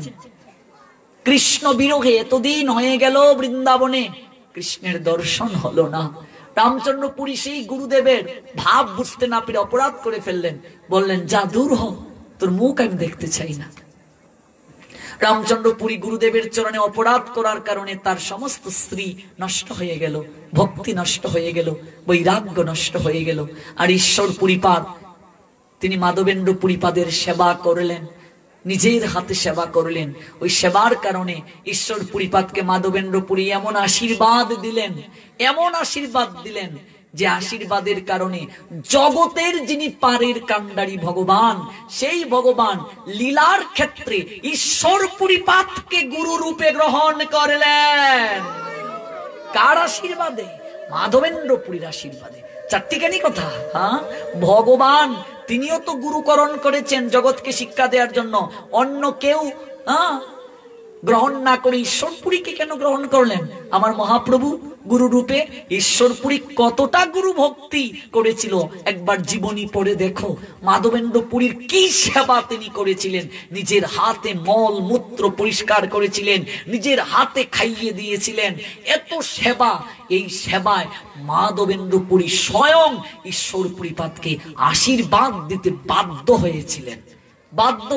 সেবা দ্বারা ভগবানের কাছ থেকে আশীর্বাদ কেড়ে নেওয়া যায়, কেড়ে নেওয়া যায়। সেবার এত ক্ষমতা। আর রামচন্দ্র পুরী গুরুদেবের চরণে অপরাধ করলো, তার সমস্ত ভক্তি নষ্ট হয়ে গেল, সমস্ত স্ত্রী নষ্ট হয়ে গেল, তার সমস্ত বৈরাগ্য নষ্ট হয়ে গেল। তিনি ভিখারির মতো দাঁড়ে দাঁড়ে ঘুরে বেড়ালেন, কেউ তাকে আর ভালোবাসলো না, গুরু কৃপা থেকে বঞ্চিত। কৃষ্ণ রুষ্ট হলে গুরু রাখিবারে পারে, গুরু রুষ্ট হলে কৃষ্ণ রাখিবারে নারে। একজন যথার্থ সদ্গুরুদেব যদি কোনো শিষ্যের প্রতি অসন্তুষ্ট হয়ে যান, পৃথিবীর এমন কোন শক্তি নাই তাকে রক্ষা করার, এমনকি ভগবান কৃষ্ণ পর্যন্ত তাকে রক্ষা করতে পারেন না। আরেকজন যথার্থ আচরণশীল বৈষ্ণব, আচরণশীল ভক্ত, আচরণশীল গুরুদেব যদি কোন শিষ্যের প্রতি সদয় দৃষ্টি দেন, কৃপা দৃষ্টি দেন, পৃথিবীতে তার মতো সৌভাগ্যবান আর কেউ হতে পারে না, আর কেউ হতে পারে না। আপনারা পরম ভাগ্যবান, আপনারা পরম ভাগ্যবতী। গুরুদেব তিনি প্রকট, যদিও বাহ্যিক দৃষ্টিতে স্থূল দৃষ্টিতে প্রকট নেই, অপ্রকট হয়েছেন, কিন্তু সূক্ষ্মভাবে আপনাদের গুরুদেব আপনাদের প্রত্যেকের কাছে প্রকট আছেন। आशीर्वाद करছেন। प्रत्येक বছরই আপনারা যেন এইভাবে গুরুচরণে অঞ্জলি দিতে পারেন, এই প্রার্থনাটা গুরু গৌরাঙ্গের কাছে আমরা আজ করছি। আপনারা যেন প্রত্যেক বছরই এইভাবে গুরুচরণে প্রেম ভক্তি অঞ্জলি দিতে পারেন। প্রত্যেক বছরেই যেন গুরুদেবকে এমন করে আপনারা স্মরণ করতে পারেন। প্রত্যেক বছরই এমন করে যেন আপনারা গুরু কৃপা লাভ করতে পারেন, সাধু ভক্ত বৈষ্ণবের মিলন মেলা ঘটাতে পারেন, একটু প্রসাদ সবাইকে দিতে পারেন, তাহলে গুরুদেব সন্তুষ্ট হবেন। আর গুরুদেব সন্তুষ্ট, ভগবান সন্তুষ্ট। আর ভগবান সন্তুষ্ট, এই জগতের অন্ধকার কারাগার থেকে মুক্তি আমাদের অবশ্যই হবে। সবার মঙ্গল হোক। চলুন আমরা কিছুটা সময় হরে কৃষ্ণ মহামন্ত্র কীর্তন করি, আর ওই কীর্তনটা আমরা প্রত্যেকের গুরু পাদপদ্মের প্রতি উৎসর্গ করি। প্রত্যেকের আপন আপন গুরুদেবের চরণে দণ্ডবত প্রণাম আমরা নিবেদন করছি। চলুন একটু প্রাণ খুলে আমরা একটু কৃষ্ণ নাম করি। হরে কৃষ্ণ হরে কৃষ্ণ কৃষ্ণ কৃষ্ণ হরে হরে, হরে রাম রাম রাম হরে হরে, हरे कृष्ण कृष्ण कृष्ण हरे हरे, हरे राम राम राम हरे हरे।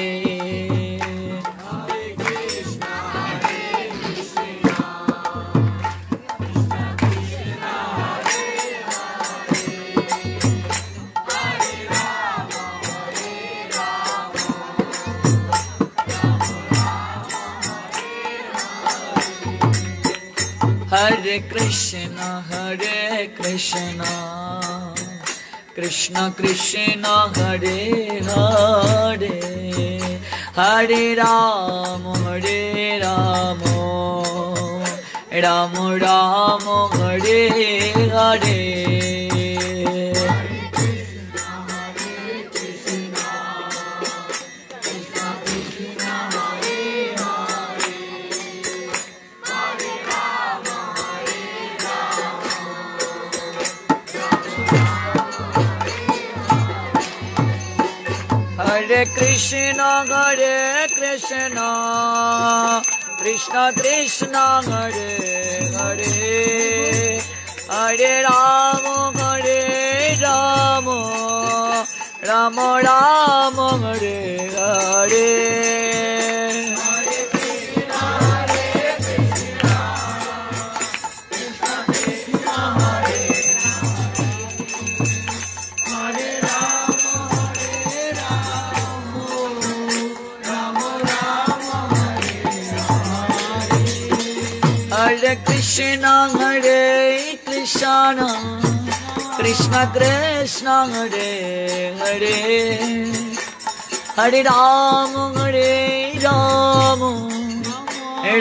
राम हरे हरे। हरे Krishna Krishna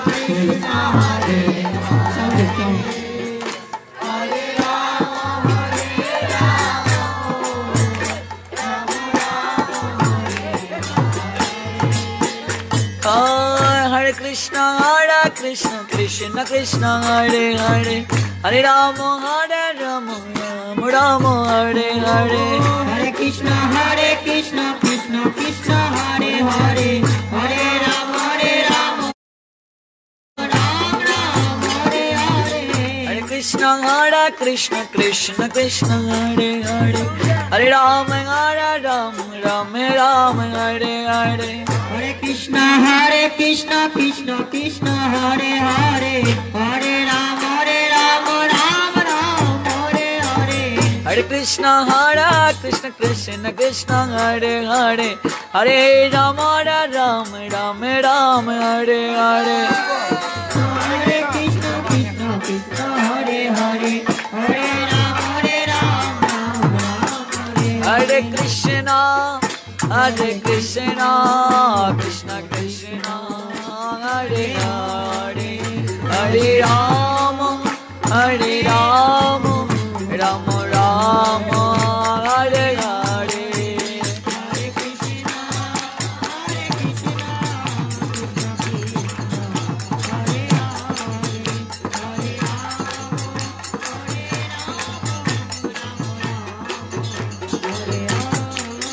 Jaya Gurudeva Jaya Gurudeva Gurudeva Jaya Gurudeva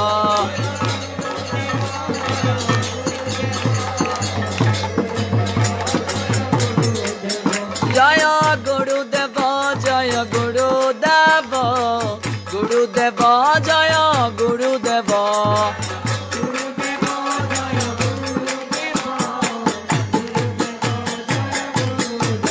Jaya Gurudeva Gurudeva Gurudeva Jaya Gurudeva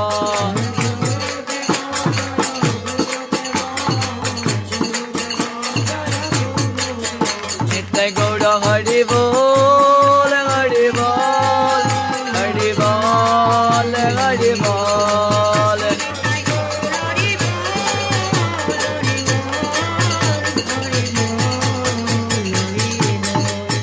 Nitya Gaura Hari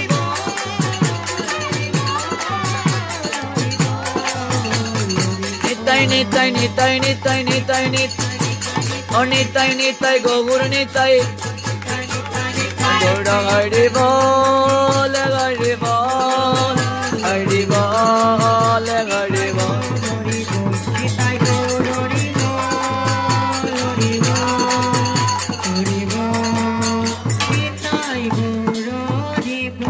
সবাই কৃপা করে বলুন গঙ্গা গীত